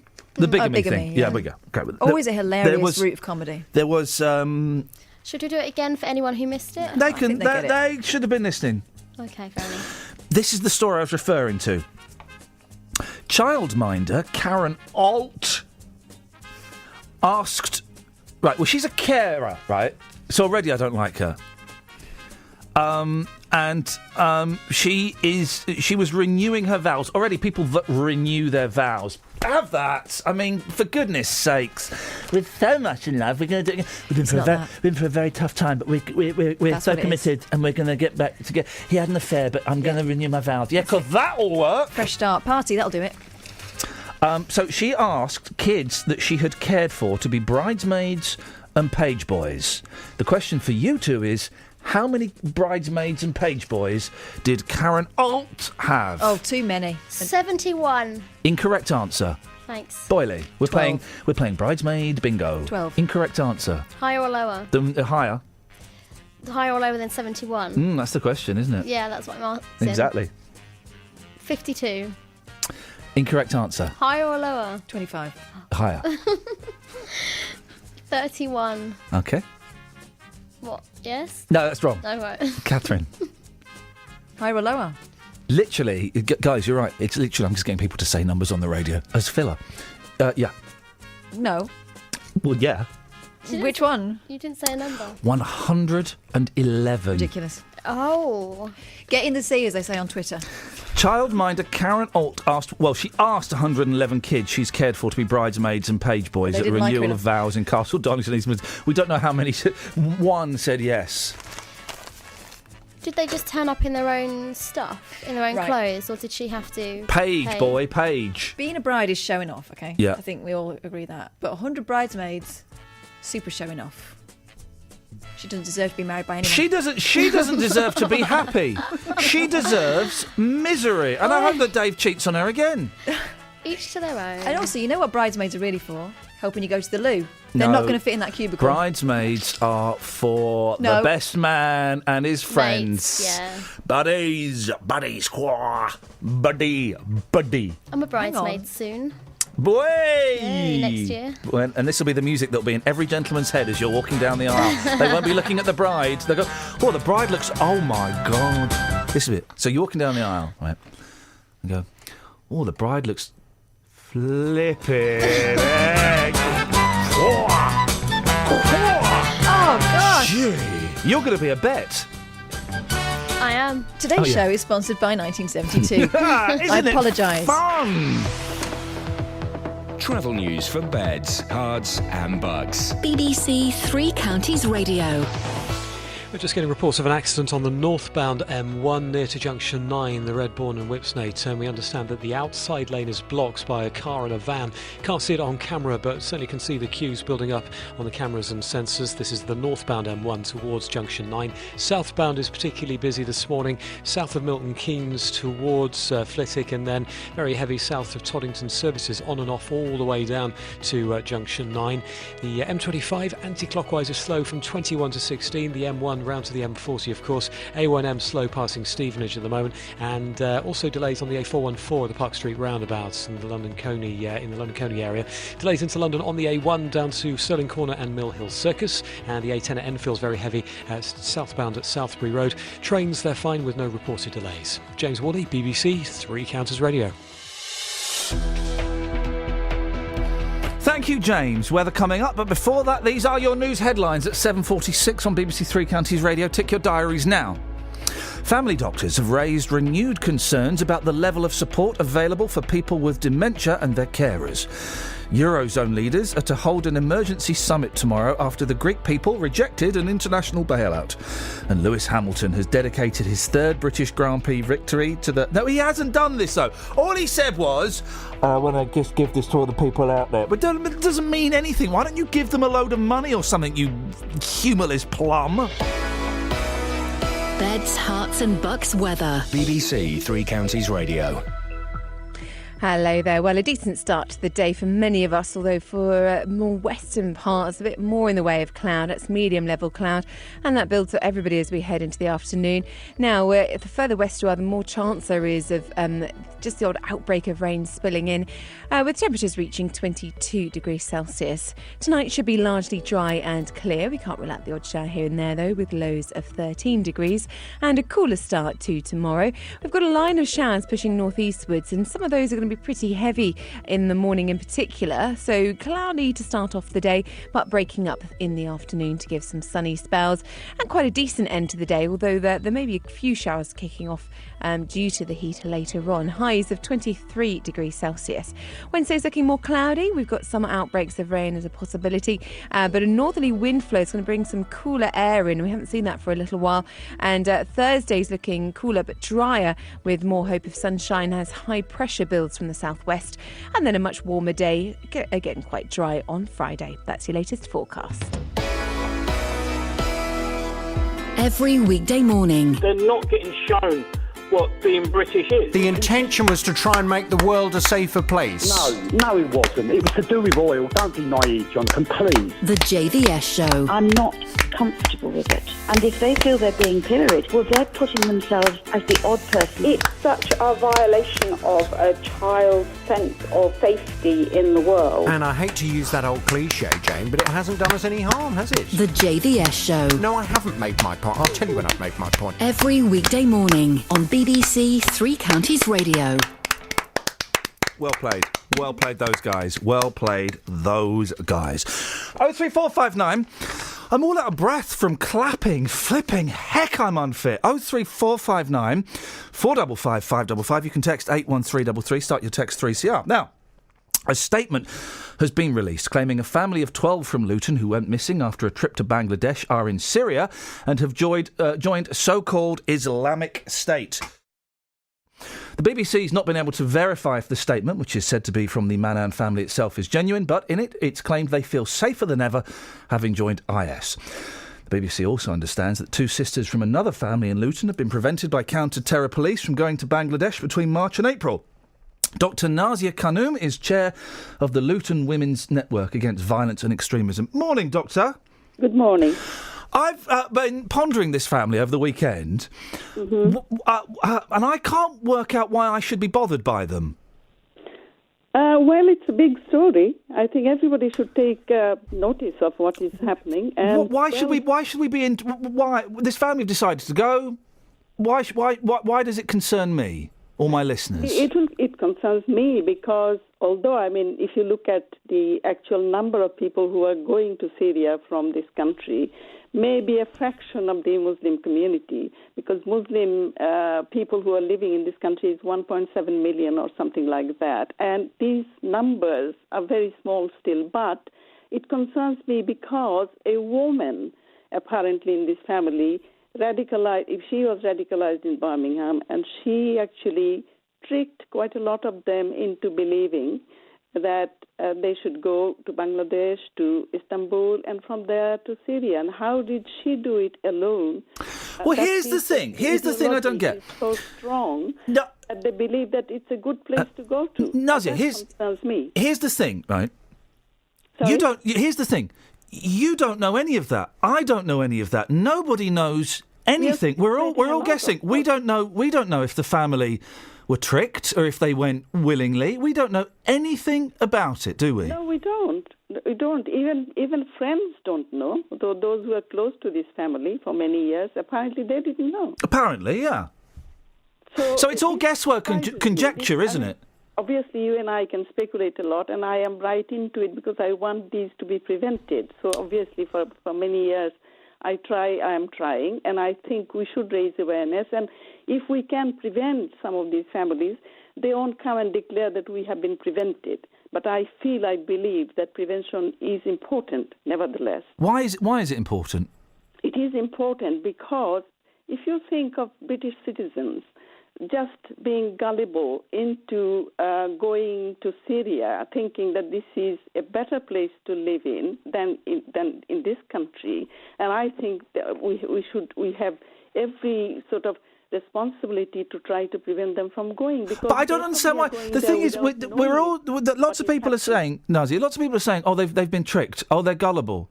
We don't know that. We don't know if the people who decided to go looked at all the evidence, they weighed it up, and they thought, well, that lifestyle better fits what we want.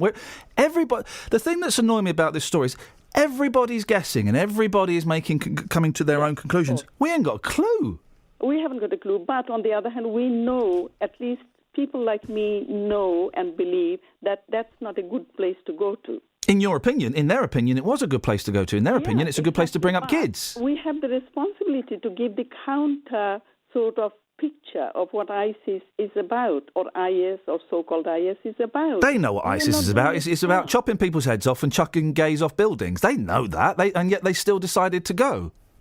The position is what brand of Islam they actually believe in.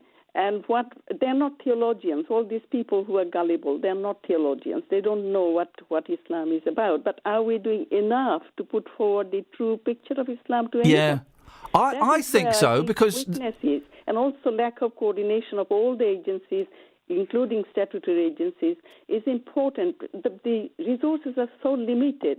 I won't have to tell you about it. How scarce the resource is. Oh, the resources are limited. I think why should we pour? And I'm not sure, Nazia, I appreciate you having this conversation with me, because I'm not quite sure what I think on this yet. I'm just kind of exploring ideas, so thank you. But why should we pour money into persuading people? They are British citizens. And but if they don't want to stay in this country and they want to go somewhere else, why should we pour money in persuading them to stay here? Even children are being taken. And what sort of knowledge and critical thinking children have about where to go, where to live? It's the adults who are taking them, and they're going with them. Yeah, well, so what do? We take the children off them and let them go? Yeah, but the point is, it's a safeguarding issue as well. And how can we forget that we have a responsibility to safeguard and protect vulnerable children and vulnerable adults in this country? And they are British citizens. And don't forget, if they want to come back from Syria by facing a horrendous situation, then in law, we'll have to accept them to come back. Maybe they will be put in prison or whatever. But British citizens cannot be denied the right to re-enter the country. The law is that. And thinking about that and the safety of the rest of the country, I am concerned, and I think everybody should be. But if they hate us so much and they hate what this country stands for, then isn't it in some ways safer that they're not in this country, that they do go over there? I understand your argument, but that should be then properly debated, and honestly they should take a decision openly that I don't like this country, let me go. Fine. But if they want to come back, they're still British citizens. Don't forget that. In law, you cannot deny them that right to come back. And after coming back, what will be their position? Will they actually still continue to do what ISIS is doing here on this soil, or will they be really reformed? You have to think about that as well. And law is not very helpful in some sense, but I think in safeguarding that within that framework, we can at least prevent people from becoming radicalized. And radicalized is basically, it is a process. It is not in itself unlawful or criminal yet. But it may lead to terrorism on this soil, it may lead to terrorism elsewhere. And I think radicalization is a worldwide phenomenon now. It's not just in this country that is happening. And we have a duty internationally as well to prevent these things from happening. Don't we want our democratic values to be intact in this country and elsewhere? Then if we were having dinner right now, I would put down my cutlery, Nazia, and I'd say in response to that, well, surely they have their democratic freedoms to go to Syria if they want. They may have a democratic freedom, but they should not do anything against the fundamental values of this country, which we love so much, and that's why they don't. Here. But they don't, do they? And that's the thing. Law, individual liberty, mutual respect and tolerance of different faiths and beliefs. In what way ISIS is following any of this? Just tell me that. And why should we accept people just saying, okay, we are going to Syria to be jihadists or support jihadists, and we'll come back and sort you out here? Will we accept it? We won't. And we have to prevent these things from happening, particularly young children and those stupid, gullible adults who, without knowing which brand of Islam is true Islam, is just going there where chopping heads is absolutely normal, not just to non-Muslims, but Muslims. Yeah. How many Muslims are being killed there? Nazia, finally, another thing. Numbers. Yeah, the Muslims, the more Muslims are being killed out there, the non-Muslims, of course. Gullible people, do they know? Isn't it then our duty to raise awareness of these people? They know. Traditional They know. They know. They just choose, to believe what they want to believe, I imagine. I don't think they know. You don't think they know that the IS are digging pits and getting people to jump in there and then they kill them? That's what they're doing. And, of course they know that. Some people may know, but others who are not radicalized yet, who are being sucked into it, they don't. And we have a responsibility to raise awareness. Community engagement is vital. Believe me, it is vital. Because if we don't raise awareness of these families, then completely unwillingly, some people will be sucked into it. And once they are into it, it's very difficult to come back. I know that some people are facing quite a lot of probably harsh realities there because people are ill. These older people who have gone through this family, Yeah. Why is it very quick? We're running out of time now. Why? I don't understand why everyone's saying that the older people were tricked into going. They've got hospitals in Syria. We have literally no idea whether they were tricked or the older people went, "Hey guys, we're moving to Syria." We don't know. We don't know, do we? We don't know, but at least we have some idea about it, don't we? No, do we? We don't know whether the old people went willingly or were tricked. We have literally no idea. I think these people, these elderly, if they're ill, they're getting good medication here. Yeah, but they've been promised good medication over there. A war zone. But they've been promised. They have hospitals in Syria. They've been promised medication over there. We have literally. We have literally no idea. I have to make a judgment about this. Yeah, exactly, and it's a judgment, and that's the thing, isn't it? Ill people to go to this conflict zone, and I will say no, it's not safe.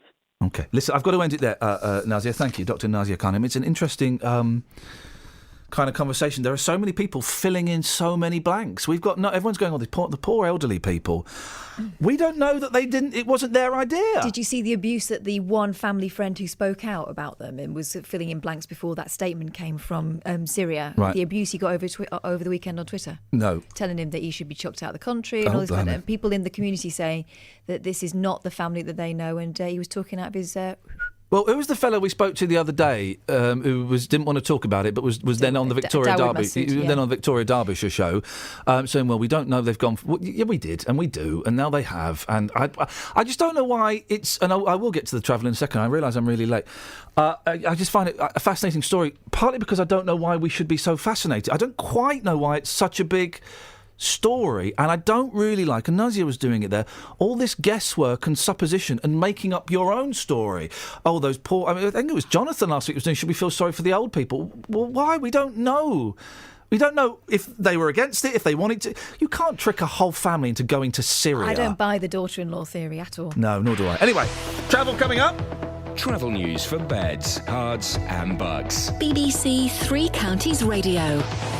Northbound M1's partially blocked. We've had reports of an accident near to Junction 9, Redbourne. Nothing on camera, but certainly a queue from Junction 8, Hemel Hempstead. If you have any updates, do call us. As for the A1M, southbound at Stevenage, usual congestion there, and delays on the M25 anti-clockwise 24 to 23 towards the A1M, and also slow moving from 21 down to 16 for the M40. James Worley, BBC Three Counties Radio. Thank you, James. Last hour of the show. You can have your say on that if you want. Can someone explain to me why that's such a big story? 03459 455 555. Local and vocal across beds, hearts and bucks. This is BBC Three Counties Radio.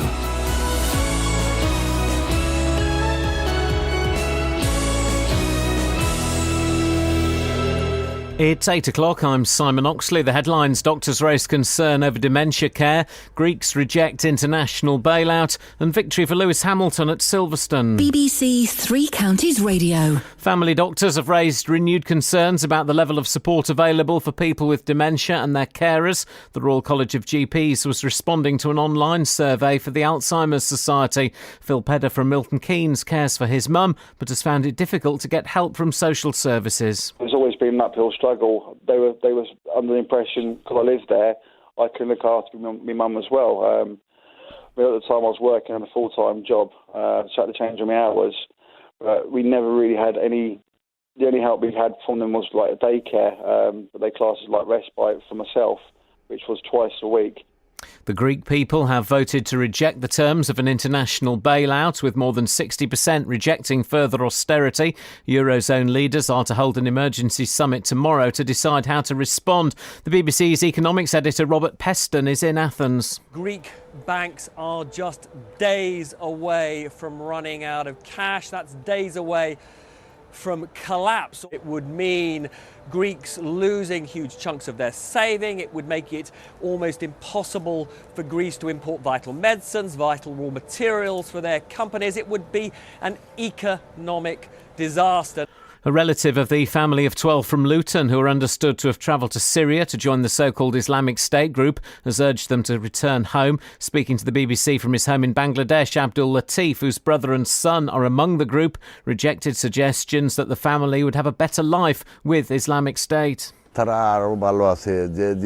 Islamic State claims our family members are better off in Syria. This is ridiculous. My family members had a great life in London. How could they have a better life in Syria? Isn't it funny? Even my housemaids in Bangladesh are having a better life compared to Syria. St Albans District Council has ended its legal challenge against the controversial rail freight terminal on the old Radlett Aerodrome site in Park Street. Last week, the council was refused permission to appeal the High Court dismissal of its case against the Secretary of State, with the judge saying they had little chance of success. Council leader Julian Daly says given their legal advice, they won't be making any further appeals. A 46-year-old man has been arrested on suspicion of attempted murder of a police officer after an incident at a block of flats in High Wycombe in the early hours of Saturday morning. One of the officers who went to the address in Olympic Way was attacked with a chisel. He suffered only minor injuries. In sport, Lewis Hamilton admits he was close to tears as he won his third British Grand Prix at Silverstone yesterday. The Stevenage driver is now 17 points clear at the top of the World Championship. I was really just trying to manage the pace and the gap, and then as I said, it started to rain and that gap reduced a lot. I'm thinking, guys, I'm not going to lose this for you, and so I was spurring myself on as well. The weather dry and sunny, a little cloudier this afternoon, a maximum temperature 22 degrees Celsius, and you can get the latest news and sport online at bbc.co.uk/Three Counties. Thank you, Simon. That being woken up at 2:30 by a screaming child is really starting to kick in now. Oh, man. And I've got them all day. Hey, guys, you know I'm not here next week, yeah? You know I'm staying at home in bed for a week, yeah? And you know I'm not here on Wednesday, yeah? I'm not here this Wednesday, okay? Guys, you know that? Good. Well, you know it now. Doing a school trip. I'm going on a school trip on Wednesday, and then it's first night of the tour. I'm flipping it. 03459 455 555. You can text as well if you want, you know. Across beds, hearts and bucks. This is BBC Three Counties Radio. John's texted. You seen John's text? Yeah. Do you want to read it? No, but... I will. Go on. I'm sick and tired of hearing about bloody Muslims. Have you nothing else to talk about, John? John. How often do you listen to this show?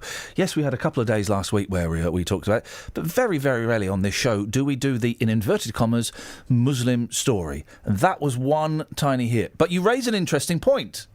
Surprisingly, why is that story about the family from Luton such a big story? I don't quite understand it. I don't understand why it's such a big story that's still dominating the headlines. Because the tabloids love a traitor. Yeah. They've got 12 there. Although they're trying to pin it on one woman tricking everyone. I don't believe it. I don't buy that narrative for 1 second. And again, what I'm about to say is guesswork and supposition, but you can't trick a whole family into... So how many... There were 3 kids. Mm-hmm. So that takes you down to 9 adults, OK?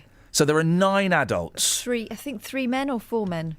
Right, you can't trick a whole family. You can't trick... Thank you, Kelly. You can't trick a whole family into going to Syria. You can't trick 8 other adults into going to Syria to join IS.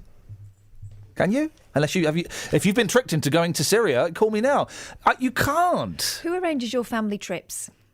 Like the actual practicals? Oh, my wife. Oh, flippin' heck. Oh, blimey. I better check those tickets. I don't get the envelope. I don't get to touch it. We get a big brown envelope. All the documents get put in there, and it's nothing to do with Gosh, me. you're so... What, do you holiday in the 1990s? We print it all off. Yeah. And it's all in the envelope. We spend hours trying to reformat the ticket so we can print it properly and not use up all the ink. What I'm saying is, all those printouts, all the passports, everything else... Nothing to do with me from the moment it's printed off. Can someone... it feels to me slightly that story about the Luton family is one of those stories that's kind of... made up by the press. And by that, I mean, yes, it obviously happened, but it's the press keep breathing life into it. When really, OK, a family of 12 went to join IS. OK. I suppose the difference, you know, it's a sexy story because there are kids and there are ill old people who must have been tricked. In the same way that the 3 schoolgirls was a sexy story because it was 3 schoolgirls.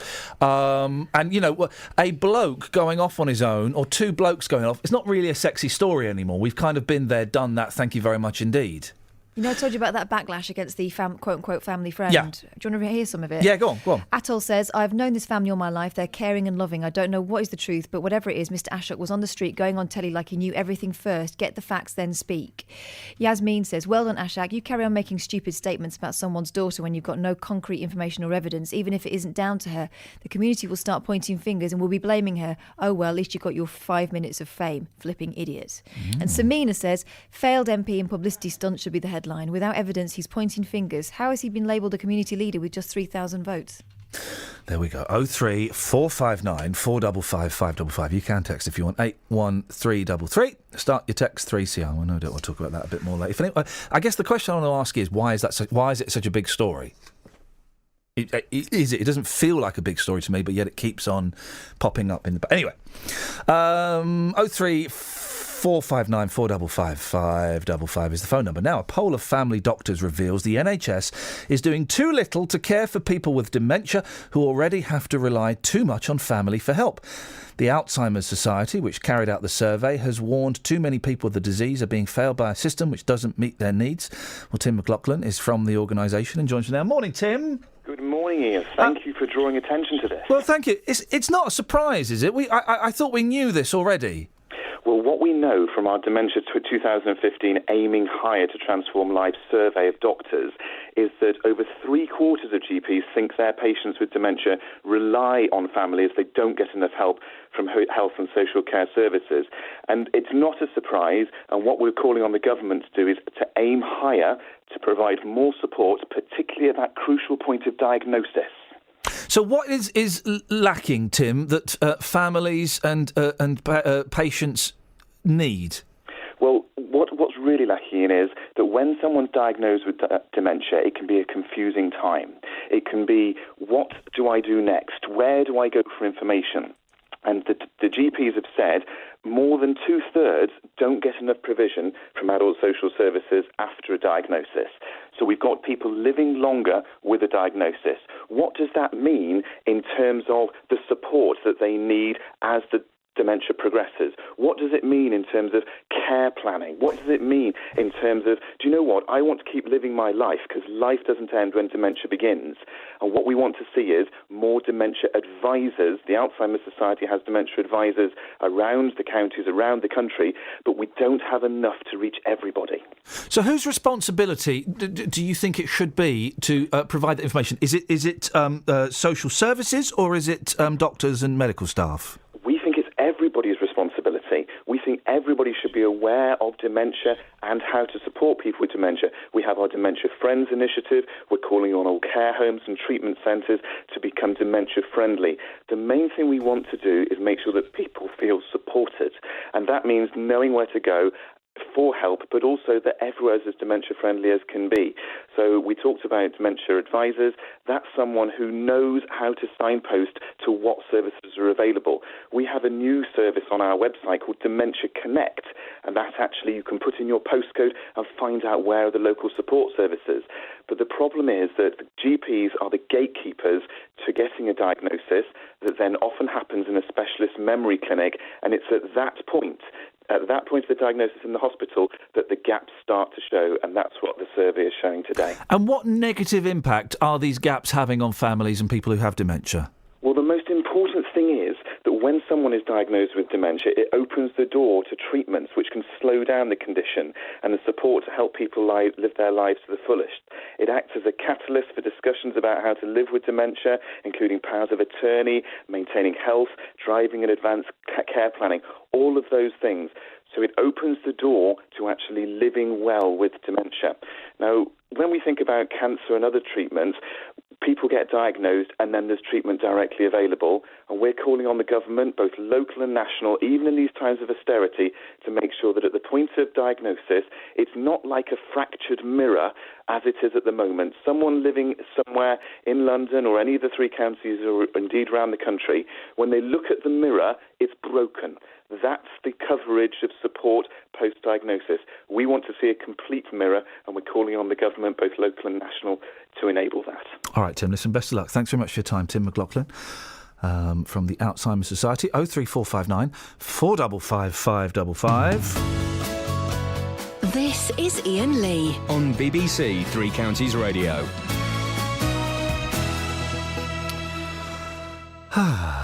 Deary me. 03459 455 555. I'm sounding weary because my 2:30 in the morning, my boy woke me up, night terrors. No, don't pull that face. He's been doing it quite a lot. And when you have to get up at 5 to 4, it is very, very tiring. Very tiring. And it's hit me now. It's just this second it's hit me. And we've only got one working newspaper today.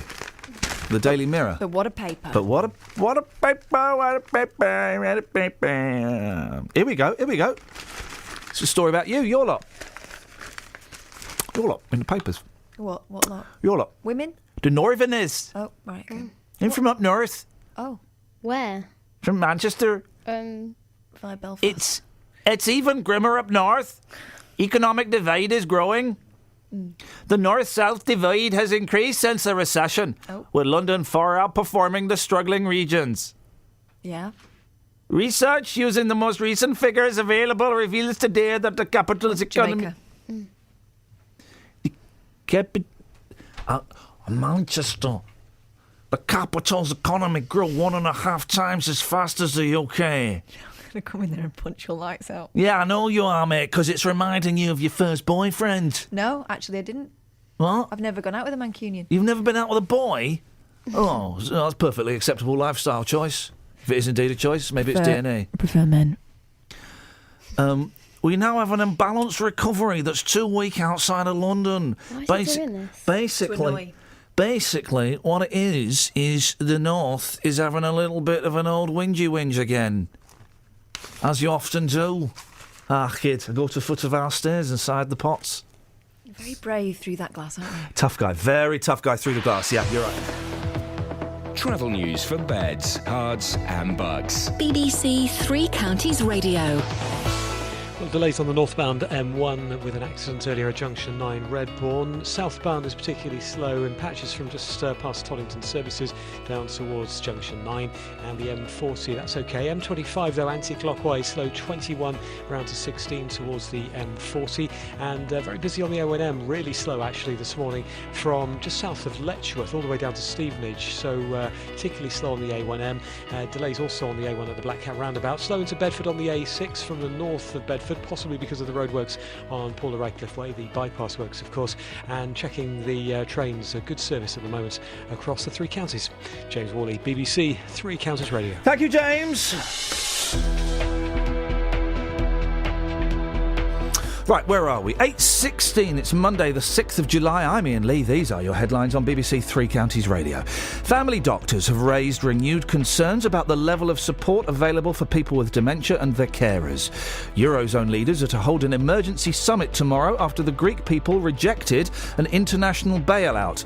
And Lewis Hamilton has dedicated... that story really annoys me. Sundays on BBC Three Counties Radio. It's a one-on-one connection thing. It's about me, it's about you. That's what it's all about. Edward Adu. It's not going to be Top Gear. It's going to be 1,000 times better. Every Sunday night from 8. Eclectic black music. It's going to be funk, soul, hip-hop, reggae, even a bit of house as well. It's like a social club. It's the Edward Adu Social Club. We just hang out, peanuts, glass of water. That's what it's all about. Edward Adu. I wear weird trousers, I wear crazy glasses, and I love fried chicken. Every Sunday night from 8 on BBC Three Counties Radio. I was saying the other day I've never had fried chicken. And then I had some fried chicken, but it was in a wrap in Tesco's. I don't think that counts as... I mean, it's not the Colonel. It's not the Colonel, no. I'm a big fried chicken fan, although I don't eat it. Can you... Well, first of all, two things. First of all, how can you be a big fan of fried chicken? And secondly, what do you mean you don't eat it? It's delicious, but I just don't want to clog up my little arteries. Clog up, or even clog up. My tiny little arteries. I've seen a picture of your artery, and it is very, very cute. Quite impressive. What's on your show today, Artery Boy? Well, this morning I don't want to talk about the family of 12 from Luton who may or may not have consciously gone to Syria to live with IS. But what I do want to talk about is two local Muslims who spoke to BBC Three Counties Radio last night, Sanawar and Omar. They were in Bury Park. They spoke on the street to BBC presenter Yasmin Khan. And they say they do know this family, and they say that whether or not they've gone to live in Syria with IS, they don't think there's anything to worry about. When asked about the beheadings, they said, well, it's just a pain-free way of killing people under pure Islamic law. When asked about life in this country, they say it's impossible to live a very strict Islamic life in the UK, and if people want to go and be much, in their words, better Muslims, then they may want to travel to places like Syria. These men appear to be in their 20s. Gosh. So is it bravado, or should we be worried about how... I'm going to play the audio at 9 o'clock, how blasé they are about chopping people's heads off. They just did not seem to be shocked by it whatsoever. So I'll play that interview after 9. And I simply want your reaction. What is your reaction to what Sanawar and Omar have said? 03459 455 555. Thank you very much, Tim. This is Iain Lee on BBC Three Counties Radio. 03459 455 555. We're asking who's on telly too much. We'll come to that in a bit. Daly's out on the streets. How much dollar would you pay to see Justin Daly hosting his own late night? Well, Sorry, that was rude. Just made me sneeze. Calm down. That was rude. Yeah. How much dollar would you pay to see Justin Daly late night? A late night television show. I'd pay big bucks. Can we call it Daly for really? Well, the show I'm pitching to ITV2 is called Gizaz. And basically, it's Dealey in a mock-up of his flat. It's not a real flat, a studio flat, but it's slightly bigger. You'll have a wall of legends. Wall of legends. And a his crouching CDs, tiger. His CDs in alphabetical order. And he'd be just be sat there, and each week he'd have geezers round. And it could be sporting geezers, musical geezers, or just geezers. Just round having a little bit of a chat. You don't need any reasons for geezers. A few beers, pizza arrives, geezers. Geezers, 10:30, ITV2. I'd watch that. Yeah, it's I'd like watch that. Yeah, I it's would like watch the that. antidote to loose women. Yeah. Yeah, have it. Maybe, I'll tell you what we'll do. We've got people here who totally love rubbing cameras and online footage all over their nether regions. Let's film a pilot for geezers. We'll film a pilot for geezers, OK? We're going to do that? Yeah. Could you sound enthusiastic? Yeah. Are we going to film geezers? Yes. I really am up for this. Flip. Why are you sounding so sarcastic? No, that's just right. my She's not involved in it. Why? Are you up for it? Yeah. Right. You're not. Right. I am up for it. This is just my voice. This idea is not actually Why happening. am I not involved? Shush. Shush. But I love Shush. This is Iain Lee on BBC Three Counties Radio. 03459 455 555. Now, a new report has revealed that while the level of diversity in the country has increased, the level of segregation in schools remains the same. According to a think tank called the Demos Integration Hub, white kids tend to go to schools where they're in the majority, and so do non-white kids. Basically, people kind of, they stick around with people who look like them. Sahib Blair is the education spokesman of the Islamic Party of Britain and lives in Milton Keynes. Sahib, this isn't particularly worrying. This is just common sense, isn't it? I suppose it is, Ian. And more than common sense, because it's not just about schools, it's about where people live to start with. I mean, if you live in a particular neighborhood, you can't just sell a house and go somewhere else because you want a more mixed environment for your children. But then again, you don't necessarily want to because, yes, birds of a feather flock together, isn't it? And there's nothing wrong with that. But everyone does it. White people tend to live with white people, and Polish people tend to live with Polish people, and Pakistanis tend to live with Pakistan. But it's just human nature, isn't it? I don't think there's anything wrong with it as such, if it isn't exclusive. Now, for adults, of course, you have a situation where people don't just stay within their neighborhood. They also go out in other areas and meet other people, and that's really not a problem. Of course, when it comes to children, and if they're really just constrained to be with their own kind, one could argue that a kind of colorful, rich canvas of experience for children is more beneficial than a monochrome world. Yeah, I suppose it is. But as I was saying earlier on, just because of the nature of where I live, my boy goes to. I think his class is entirely white. But I'm not worried about him growing up to think any less of people of different backgrounds and different colours and different accents. It's not just about what you think of them as a child, but if you have friends from different backgrounds, I suppose it makes for a richer experience. Yeah. Just like if children have the opportunity to go on holiday rather than just stay within 10 miles of where they were born all their life, it makes for a richer experience. So certainly that's a beneficial thing, but I don't think you can arrange that through policy. And also, of course, what you're going to do about it, parents don't have that choice, even if they wanted to. There is a catchment area. They have a hard enough time to get into a good school within their own catchment area. They can't opt out unless they go to a private school. And those private schools are probably segregated as well. Well, yeah, I get. If it's part of it's down to socioeconomic factors, then there is a good chance. So I don't quite understand why this survey has been done. It feels to me nothing particularly surprising. So it doesn't concern you massively. Then, not really. I mean, surveys are being done on all kinds of things because I suppose research students at university need something to do. Well done. Yeah, you're absolutely right. You're absolutely right, which is why we tend to ignore surveys on this show because that's a brilliant way of describing it. I suppose. They provide us with some interesting lens into things we haven't thought about. And give us some information, some insights. And sometimes you think, oh, well, actually, I didn't know that. And maybe we need to also do something about it. But not always you have to just jump the gun just because somebody discovered that, well, life continues.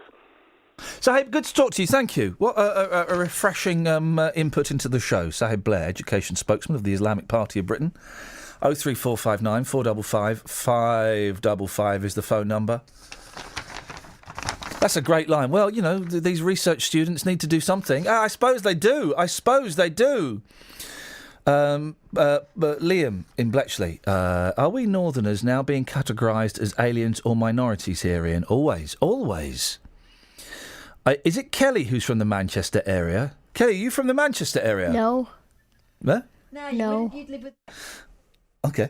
I'm from West Central Scotland, says Lynn. I'm from West Central Scotland. We're here to provide a cross-section of our national diversity. Embrace it. Wow. Thank you very much indeed, yeah. 03459 455 555 is the telephone number. So, Errol Flynn. What was Errol Flynn famous for, Kelly?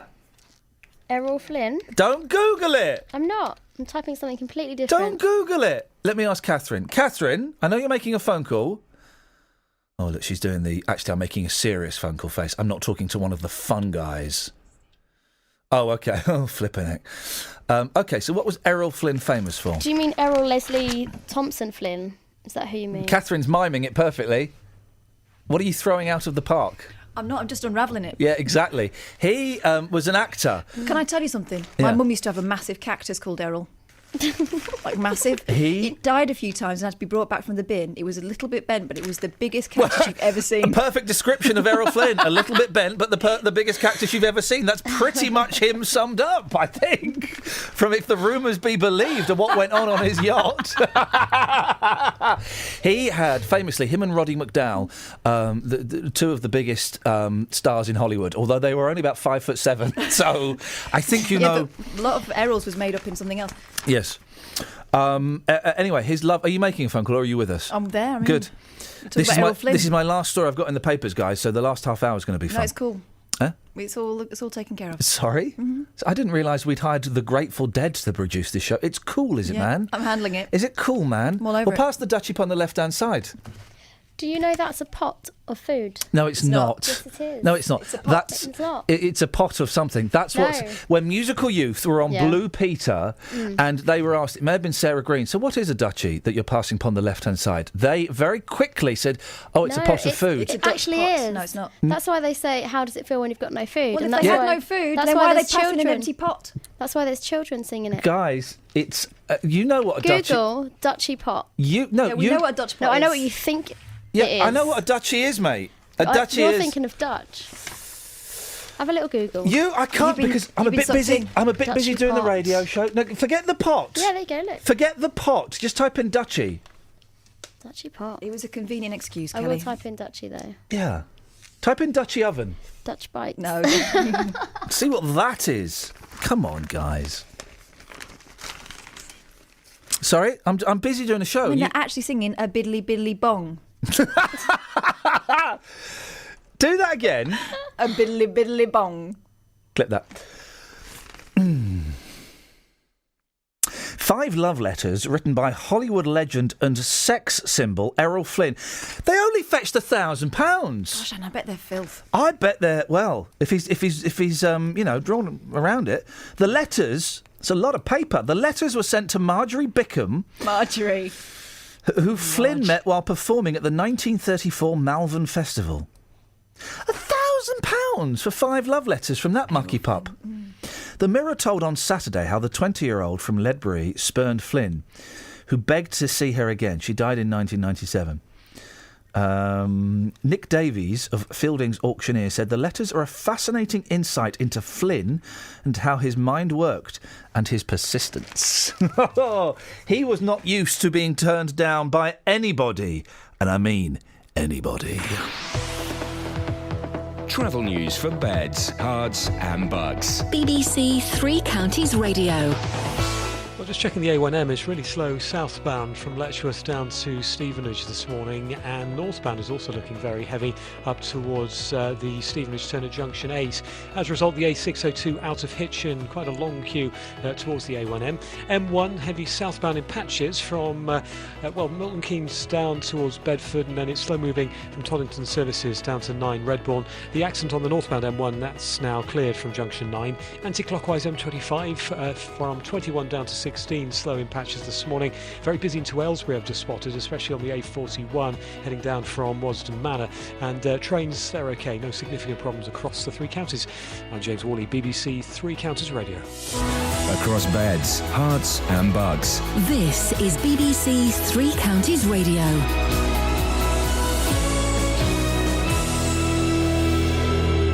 It's 8:30, I'm Simon Oxley. The government is contacting British people living in Greece and is also offering advice to holidaymakers after the Greek people rejected an international bailout. Family doctors have raised renewed concerns about the level of support available for people with dementia and their carers. And St Albans District Council has ended its legal challenge against the controversial rail freight terminal on the old Radlett Aerodrome site in Park Street. Three Counties Sports. BBC Three Counties Radio. Victory for Lewis Hamilton at the British Grand Prix at Silverstone yesterday. The Hertfordshire driver extended his World Championship lead to 17 points ahead of Mercedes teammate Nico Rosberg, who was second. Hamilton has also joined Nigel Mansell in winning at Silverstone 3 times. Anyone who says that Formula One's boring must be crazy at the moment, because I think we've just had an epic race, and I predicted it before the race weekend. It's turned out the way it has, and we've got a superb winner. In football, Watford are being strongly linked with Tottenham duo Etienne Capoue and Benjamin Stambouli. Meanwhile, the Hornets have sold England under-21 goalkeeper Jonathan Bond to Reading for an undisclosed fee. Luton have signed winger Danny Green following his release by Milton Keynes Dons. Green, who played for Hatters boss John Still at Dagenham, becomes Luton's 9th summer signing. And the USA have won the Women's World Cup, beating Japan 5-2 in the final. Andy Murray is back in action at Wimbledon later with a last 16 tie against the big serving Ivo Karlovic. Looking ahead, here's Russell Fuller. Karlovic warmed up for Wimbledon the only way he knows how, by serving a world record 45 aces for a 3-set match en route to the semi-finals in Halle. He served a further 136 in the first week of Wimbledon, and on Saturday claimed the notable scalp of Jo-Wilfried Tsonga. Karlovic may be 36 and have lost all 5 of his matches with Murray, but with his serve and a 6'11" frame, it's no surprise that Britain's last hope in the singles describes this as a very, very tricky match. The match is second on centre after the Williams sisters play their first Grand Slam match since the 2009 Wimbledon final. And Milton Keynes Olympic long jump champion Greg Rutherford won the British Championships in Birmingham yesterday, despite a performance he described as dreadful. I mean, I've come away with a win, and that's great and everything else, but my jumping today was terrible. For whatever reason, I was missing that spark at the end to actually take off and do anything decent. I felt pretty good on the runway, but every time I planted my foot down, nothing was happening. BBC Three Counties News and Sport. The next full bulletin is at 9. Local and vocal across beds, hearts and bucks. This is Iain Lee. BBC Three Counties Radio.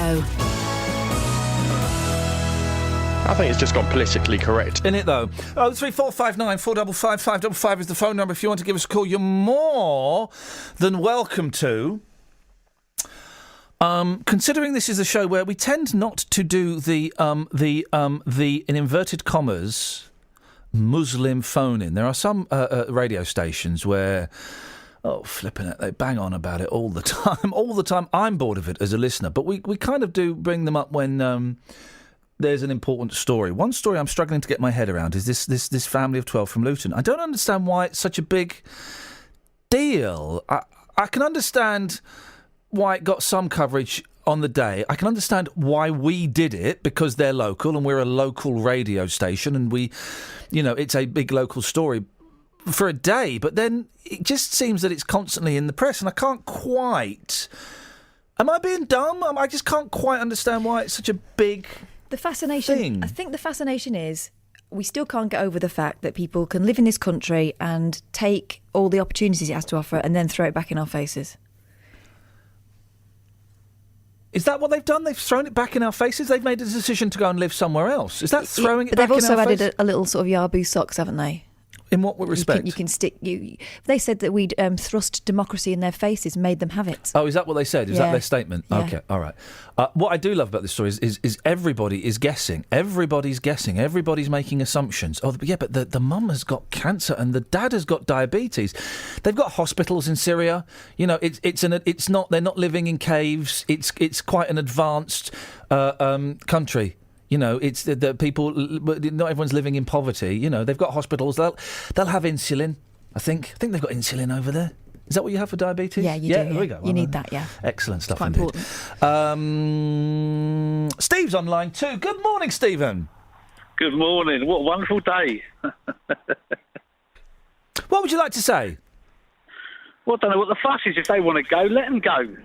I should imagine the majority of people don't even care, to be honest. I wonder if people do. Yeah, I wonder if people do care. I don't. I think it was. You know, Not really. Hello. I think it's. Hello. Yes, thank you. I think it was. It was kind of interesting when it happened, and I think that we were right to talk about it on this show and this station because it's a local story. But I don't. I suppose, Stephen, it opens. Excuse me. I suppose, Steve, it opens up the conversation as to what, if anything, should be done with people who want to go and live under IS. But it does seem odd that it's a story that keeps, popping up. Yeah, but put it this way, they're no threat to us. The security service and the police have got enough to do with proper terrorists that are in this country or around the world without worrying about 12 people from Luton or from wherever going to Syria. I mean, people move around the world every day. So why are we worried about 12 people from Luton or from wherever? Supposing they come back. Well, this is the problem. We don't want them to come back because some of these people will be taught as terrorists, and then they might be able to bomb us. They're a threat to our society. Supposing they come back, though. Well, they shouldn't be allowed to come back. No, but they are. We have no right to stop them coming back. Well, you need to change the law then. No, but it's not British law. It's international law. We have no right to stop them coming back. Well, let's change to a republic, pull out of Europe and do how we want to do without anyone dictating to us. That's a sensible answer, Steve. Why had nobody else thought of it? A referendum for a republic, close the borders, mark everyone in, everyone out, who's coming in, How likely, who's going Steve, out. in the world of reality, just put your feet back down on the ground if you can for a second. In the world of reality, Steve, how likely is that to happen? Well, the way things are going, I mean... How likely is what you're asking for to happen? Never! No, it can be. Of course it can be. It You just got to have a party that pushes it won't forward. ever happen. Why? What's wrong with having a republic and dictating? We're supposed to be a sovereign country and we're dictated by Europe. I'm not saying there's anything wrong with it. All I'm saying is... I think that is a ridiculous idea. And she's 3! Thank you, Steve. 03459 455 555. Hey, Matty Bum Bum, how you doing now? Hey, Matty Bum Bum, give me a banana, daylight come. Sorry? Shut up and listen. Right? Steve's right. Don't let them back in. We don't want them. If they want to go there, let them go. Look at all the other people that have left this country. I got a daughter who lives in Ireland. I didn't ask her to go. Nobody forced her to go. I've got a brother who lives in Spain. Nobody forced him to go. And he lives in Spain and loves it. Good luck to him. This is the best country in the world. Let's not keep pulling it down. If they don't like this country, they should not stay here. And the girl with all... Davina, she's like a rash on that TV. I thought I'd have a right go at you today, and I feel good about it, and I feel I've got a lot of work to do today. Now, I'm so pleased I've had a little go at you, Iain, and you've let me have my say. Thank you very much. Matt's talking out of his bum. He is talking out of his bum. He's talked about Muslims and Islamic State and then Davina Merkel. He's talking right out of his bum. He's put the phone down. He couldn't handle the conversation. He went from IS to Davina. 1 second he's telling me to shut up, and then he's talking about Islamic State. Then he starts talking about how Davina's someone that he hates. Oh, Matty Bum Bum, you're talking out of your bum bum. He's gone from IS to Davina Merkel. What a silly call. Can you put Fader 3 down for me? Oh, of course I can. I do apologise. Sorry. Put that in the pod. I'm like, we're not allowed to play Neil Young, Journey or Bonnie Raitt. We're not allowed to because of something that's going on with copyright. Who needs those guys when you got this guy writing songs like that? I wrote that song about 10 years ago for my first album, and I was just thinking, one day the opportunity will arise where that song will fit. And that opportunity, guys, was today. Are you listening, Adele? How long's it taken you to pull your finger out? Do you remember the first Adele? The first Adele girl. Adele. No. There was another Adele girl, and then Adele came. Adele. We were looking for a plaintive female singer who was a little bit bland, not offensive. We found her in Adele, but before that, there was the girl. She rode a bicycle for a Pepsi advert. Thank you very much for your call. Oh, what was her name? You know the one, guys. She rode a bicycle for a Pepsi advert. Duffy. Oh. Do you remember Duffy, the first Adele? I bought that album. Yeah, I wish bet I you hadn't. did. It was my fault. Yeah. Let's go through all. I'll come to the. I'll come to the scores in a second, right? Let's go through all the first Adeles. There was Duffy. Dido. There was Dido. Flipping Dido. Dido. There was Gem. Oh yeah. Stop! I've got that on my iPod. I've got that on my iPod. It's quite a good album actually, but she's. She needs to cheer up. Yeah, she's prequel Adele. She's prequel Adele. She's Pradelle. There was another one that was like Duffy. Do you know who I found on my iPod this morning? Oh. Lucy Silvers. Who? Aye. God, She was good. She's played the piano like Adele. You wonder why I don't let you... Katie Mellior, you wonder why I don't let you play the iPod, your iPod. You should. There was another... 03459 455 555 81333. We're looking for Pradelles.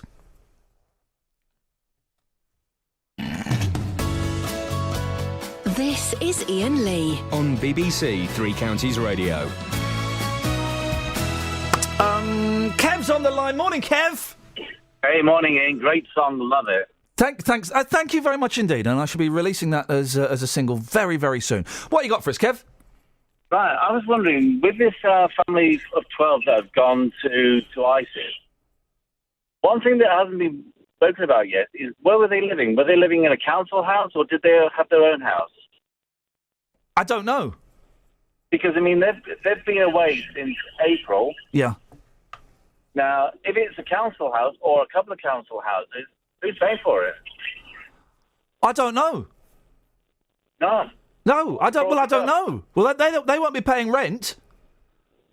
Well, no one's paying for it at the moment. Well, if that's the case. Even if it's not the case, even if it's a private landlord, somebody somewhere is losing out. I know the point you're trying to make is that they're sponging off us and we're paying for it and we all of that stuff. But this is the thing with this whole story, Kev. We don't know. We don't know nothing about this family. I know we've just been fed a little bit of sensationalism, and yeah. That's what they're running with at the moment. Yeah, exactly. And I'm trying my best, Kev, thank you for that. I'm trying my best to not go down the sensationalist route, but sometimes it's very difficult. Let's go to Callan. Good morning, Callan. Good morning. How are you? I'm very, very well. I was confused by the A when I was expecting an O, but it doesn't matter. It all works. Well, that makes me a foreigner. It makes you a foreigner. Of course it does. A British person would have had an O as their second letter, their first vowel. Absolutely. You foreigners with your crazy vowels. What have you got for us, Callan? Well, about these 12 fellas from Luton. You know what? It's fine. They left. We have to let them back. But there is a way. They would be subject to the anti-terrorism law, and I think that will cut their desire to return, because under this anti-terrorism law they can be held for just about indefinitely. And I'm absolutely sure that people here would have lots of questions for them. That's all. Catherine, you raised a good point in my ear. How sure are you that they're terrorists? Haven't they just moved? Well, they've moved to a hostile territory that has declared war to every civilized country in the world. They have killed... But Syria hasn't. Syria hasn't. And Catherine and I have got a friend, a vague colleague, who has Syrian family. You know, Syrians aren't terrorists. Not all Syrians are terrorists. However, according to the latest update on the government website, it's strongly not recommended to travel. Oh, I wouldn't want to go there. That's one thing. And second, Syria is actually considered, at least by the United States, as a terrorist sponsoring terrorism country. Yeah. So obviously they would be subject to this anti-terrorist law because there was no reasonable reason for them to travel to that country. Yes, there is, because they want to live under a certain regime. They're allowed to choose that, aren't they? Yeah, absolutely. They can go, they can leave. Nobody says they cannot return. They can even come back. They're British citizens. They can come back. However, they would be subject to the interrogation or detention for a certain time of period until the authorities here are satisfied that there is nothing that could threaten the country. OK, Callie, thank you very much indeed. 03459 455 555. Can I just lighten the mood ever so slightly? Would you mind? Is that OK? No, actively encourage it. Thank you. Oh, no, hang on a second. I've just gone... Hang on. Here we go. Computer? A biddly bong. Thank you. That's, and Happy this... to help. Shut up and listen. There we go. That is powerful, isn't it? Yeah. Shut up and listen. That sounds like the kind of man who has snapped and he's holding a revolver pointed at you. And all it is because you once played music a little bit too loud at 3 o'clock in the morning and he's kicked off. That's all that is. Oh, blimey, look at the time. I'm late for this. Travel news for beds, cards and bugs. BBC Three Counties Radio. Well, let's start on the A1M. Really slow southbound 9 to 7 this morning. That's Letchworth down to Stephen, as you can see on the speed sensors. Also delays are just spotted on the A414 into Hertford, east and westbound. I think it's all down to roadworks. And just be aware, out of Hitchin on the A602 down to the A1M. That is still very slow because of congestion on the A1M this morning. M1 starting to ease a little bit south of Toddington services down towards 9 Redbourne. Anti-clockwise M25, well, that's slow from, I would say, 19 to 16 now. M40 is looking pretty good. A404, though, still heavy passing Marlow, heading down to Maidenhead on the 404. And as for the trains, well, a good service this morning. James Worley, BBC Three Counties Radio. Thank you, James. Right, it's 8:47. It's Monday, the 6th of July. I'm Iain Lee. These are your headlines. The government is contacting British people living in Greece and also offering advice to holidaymakers after the Greek people rejected an international bailout. Family doctors have raised renewed concerns about the level of support available for people with dementia and their carers, and a relative of the family of 12 from Luton, who are understood to have travelled to Syria, has urged them to return home. It's time to get the weather. Shut up and listen. Beds, Herts and Bucks weather. BBC Three Counties Radio. Well, a fair amount of sunshine around for many of us this morning, but the further west you are, the more cloud today, and that building for many of us as we head into the afternoon. It's medium level cloud with highs of 22 degrees Celsius. There is a slight chance that for more western parts you could just get the odd outbreak of rain just slipping in. Tonight, though, largely dry and clear with lows of 13 degrees. And tomorrow, a cooler start to the day. Some rather heavy showers pushing northeastwards. So we'll see most of those in the morning. So quite a lot of cloud around then too, but we do see some breaks in the afternoon to let some sunny spells through, but that also could then kick off some further showers. But for many of us, quite a nice end to the day with highs at 23 degrees Celsius. Wednesday, a bit more cloudy with some outbreaks of rain on the cards. A northerly wind flow brings some cooler air in, so feeling quite a bit cooler than it has been recently on Wednesday and Thursday. Drier on Thursday though, with more hope of sunshine as high pressure starts to build from the southwest. And on Friday, much warmer once more and drier too. That's your latest forecast.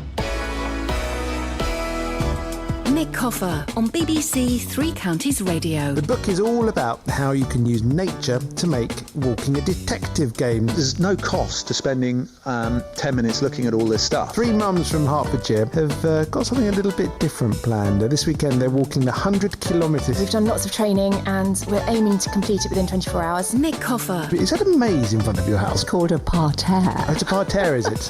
I planted it myself with 540 plants, so I know it's a parterre. Award-winning Milton Keynes sports journalist Mike Calvin has written Gareth Thomas's autobiography. I've got to think what you think, I've got to see what you see, I've got to hear what you hear, and that will be an inherently painful process. Nick Coffer, weekdays from 12 on BBC Three Counties Radio. There's a good Pradell. Have you seen the Pradell?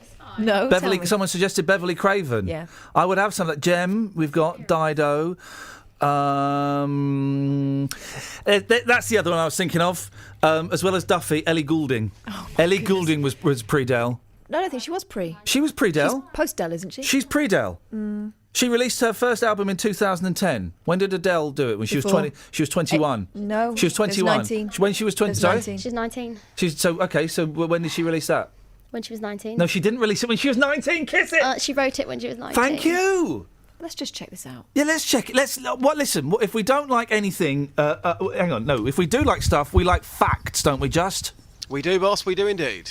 When did Adele release 19? It's really important because if we don't find out, we don't know. 2008. So exactly. So Ellie Goulding is Pradell. No, you said Ellie Goulding is Pradell. Stay there, Justin. I want to bring Nadeem onto the radio with me because it's a really cool place to hang out. Hi, Nadeem. Hi, mate. Good morning. What have you got for us? Just wondering about all this conversation going on about this family going to IS or whatever. First of all, we don't have all the information, so therefore we cannot take a decision. And second of all, my point was that if they want to go, surely we should not stop people who want to go, and we want to keep the people who want to stay in the country rather than force people to stay with us. If they've got, if they do not want to stay and follow the law of the country and appreciate what we've got, then let them go, because there are people dying to come to UK. Why are we all interested in this? Or why are a significant number of people interested in this story?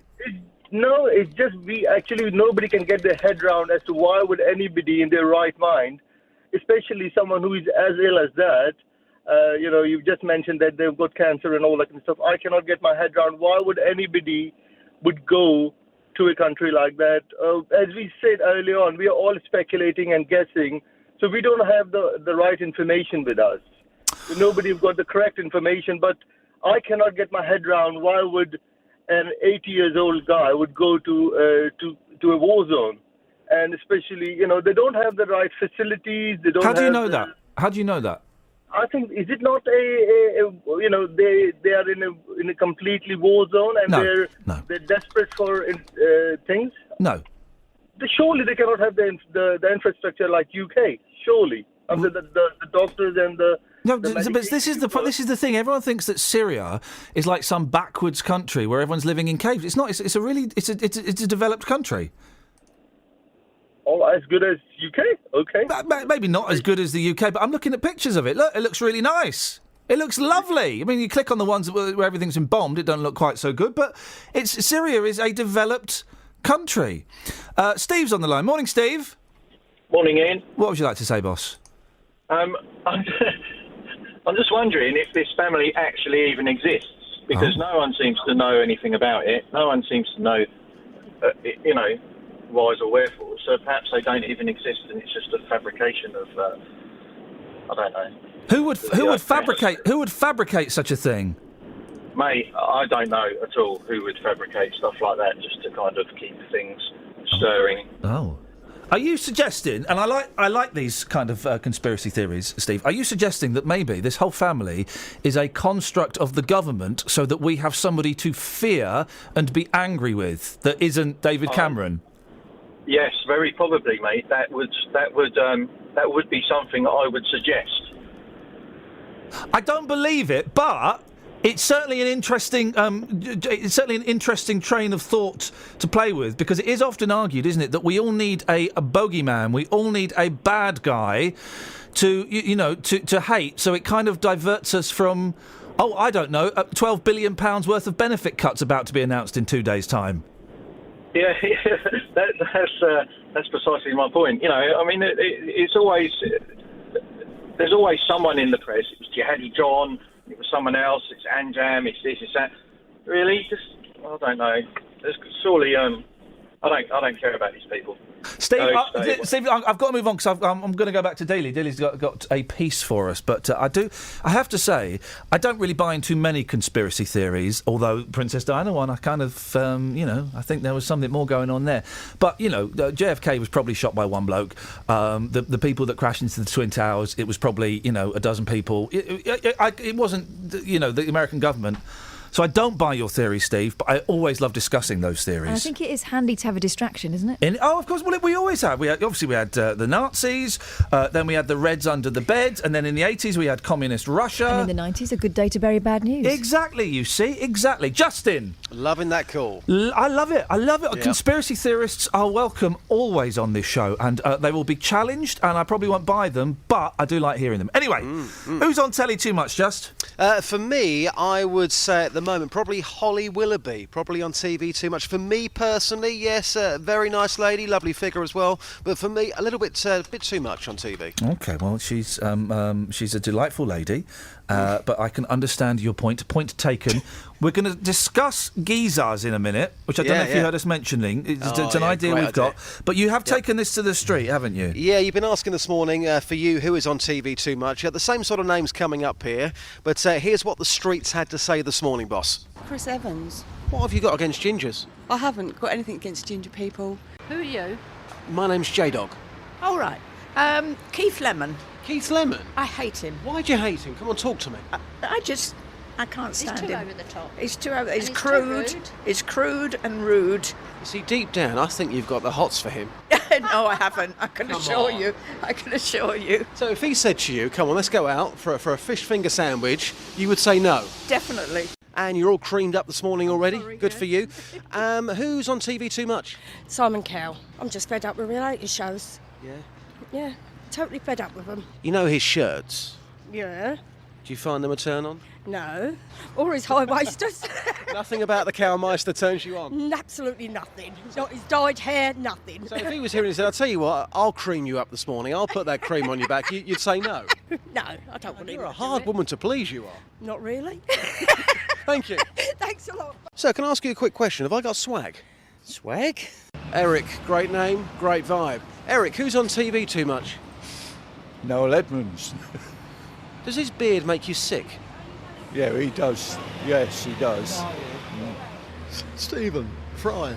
Stephen Fry? Yeah. Simon Cowell. What's up with Simon Cowell? He's just on everything, mate. He's trying to get the monopoly on television. If he was walking down this street right now, what would you say to him face to face? Find some people that can sing. Great advice, thank you. Cheers, mate. Look at you two. Roof down, beautiful morning. Who's on TV too much? Ant and Dec. What's wrong with Ant and Dec? Nothing's wrong with them, but they're just constantly on the telly. There, in your face the whole time. Would you say it to their face? Probably not. Let's leave it there, you're all mouth. What's going on with your trousers today, Just? What do you mean? What? It says on my screen I've got to ask you about your trousers. What's wrong with his trousers? Oh, well, I know what you're getting at there, yeah. Because they're quite tight. Yeah. Unfortunately, in the last week or so, I've lost 3 packets of cigarettes. They just popped out. Oh, mate. It's like the other day when you were telling me about squeezing a banana out of the skin. Hey, Hey, come on, guys. Let's keep it clean. Listen, we've not got much time, Justin. I've come up with an idea for a TV show I think will be great for ITV2, maybe even ITV4. 10:30 at night. It's called Geezers. It's filmed in a mock-up of your flat. Or in his flat. Yeah, I think it's got to be a mock-up because I want it to be a little bit bigger. And basically, you invite geezers round, and it might be some football geezer. Yeah. It might be like a cop. It might be Dennis. It might be a copper who's a geezer. It could be anybody who's geezers, and then you just like hang out and chat. Well, I think it's a fantastic idea. I think my first guest would be Chaz from Chaz and Dave. Oh, you see? He's already got it! Yeah, exactly. And also, on my show in a couple of weeks' time, we're having a Geezers Day. Yeah. So songs like Chaz and Dave, Ain't No Pleasing You. We're going to have 2 hours of songs for the geezers, by the geezers. So this TV show could be an absolute winner. Just let me think about it, Justin. I know people. Well, Paul Scoins, he's got a camera. We'll film it. Travel news for beds, cards and bugs. BBC Three Counties Radio. Really slow on the A1M passing Stevenage down from Letchworth, we can see on the speed sensors, and that's causing quite a queue out of Hitchin on the A602 towards the A1M. The M1 is busy in patches south of Bedford down towards Toddington Services, and then it's quite heavy down towards Redbourne. Anti-clockwise M25 is slow moving from 17 to 16 approaching the M40, and as for the M40 itself, that's moving along very well. On to trains, well, no reported problems this morning for trains across the 3 counties.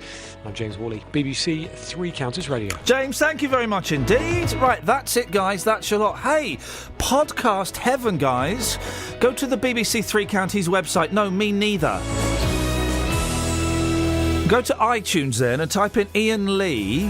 My podcast will pop up. Oh, cheeky. Download it. Last week's is a good un, guys. It's a good un. Back tomorrow at 6. Till then, from us, ta-ta. Local and vocal across beds, hearts and bucks. This is BBC Three Counties Radio.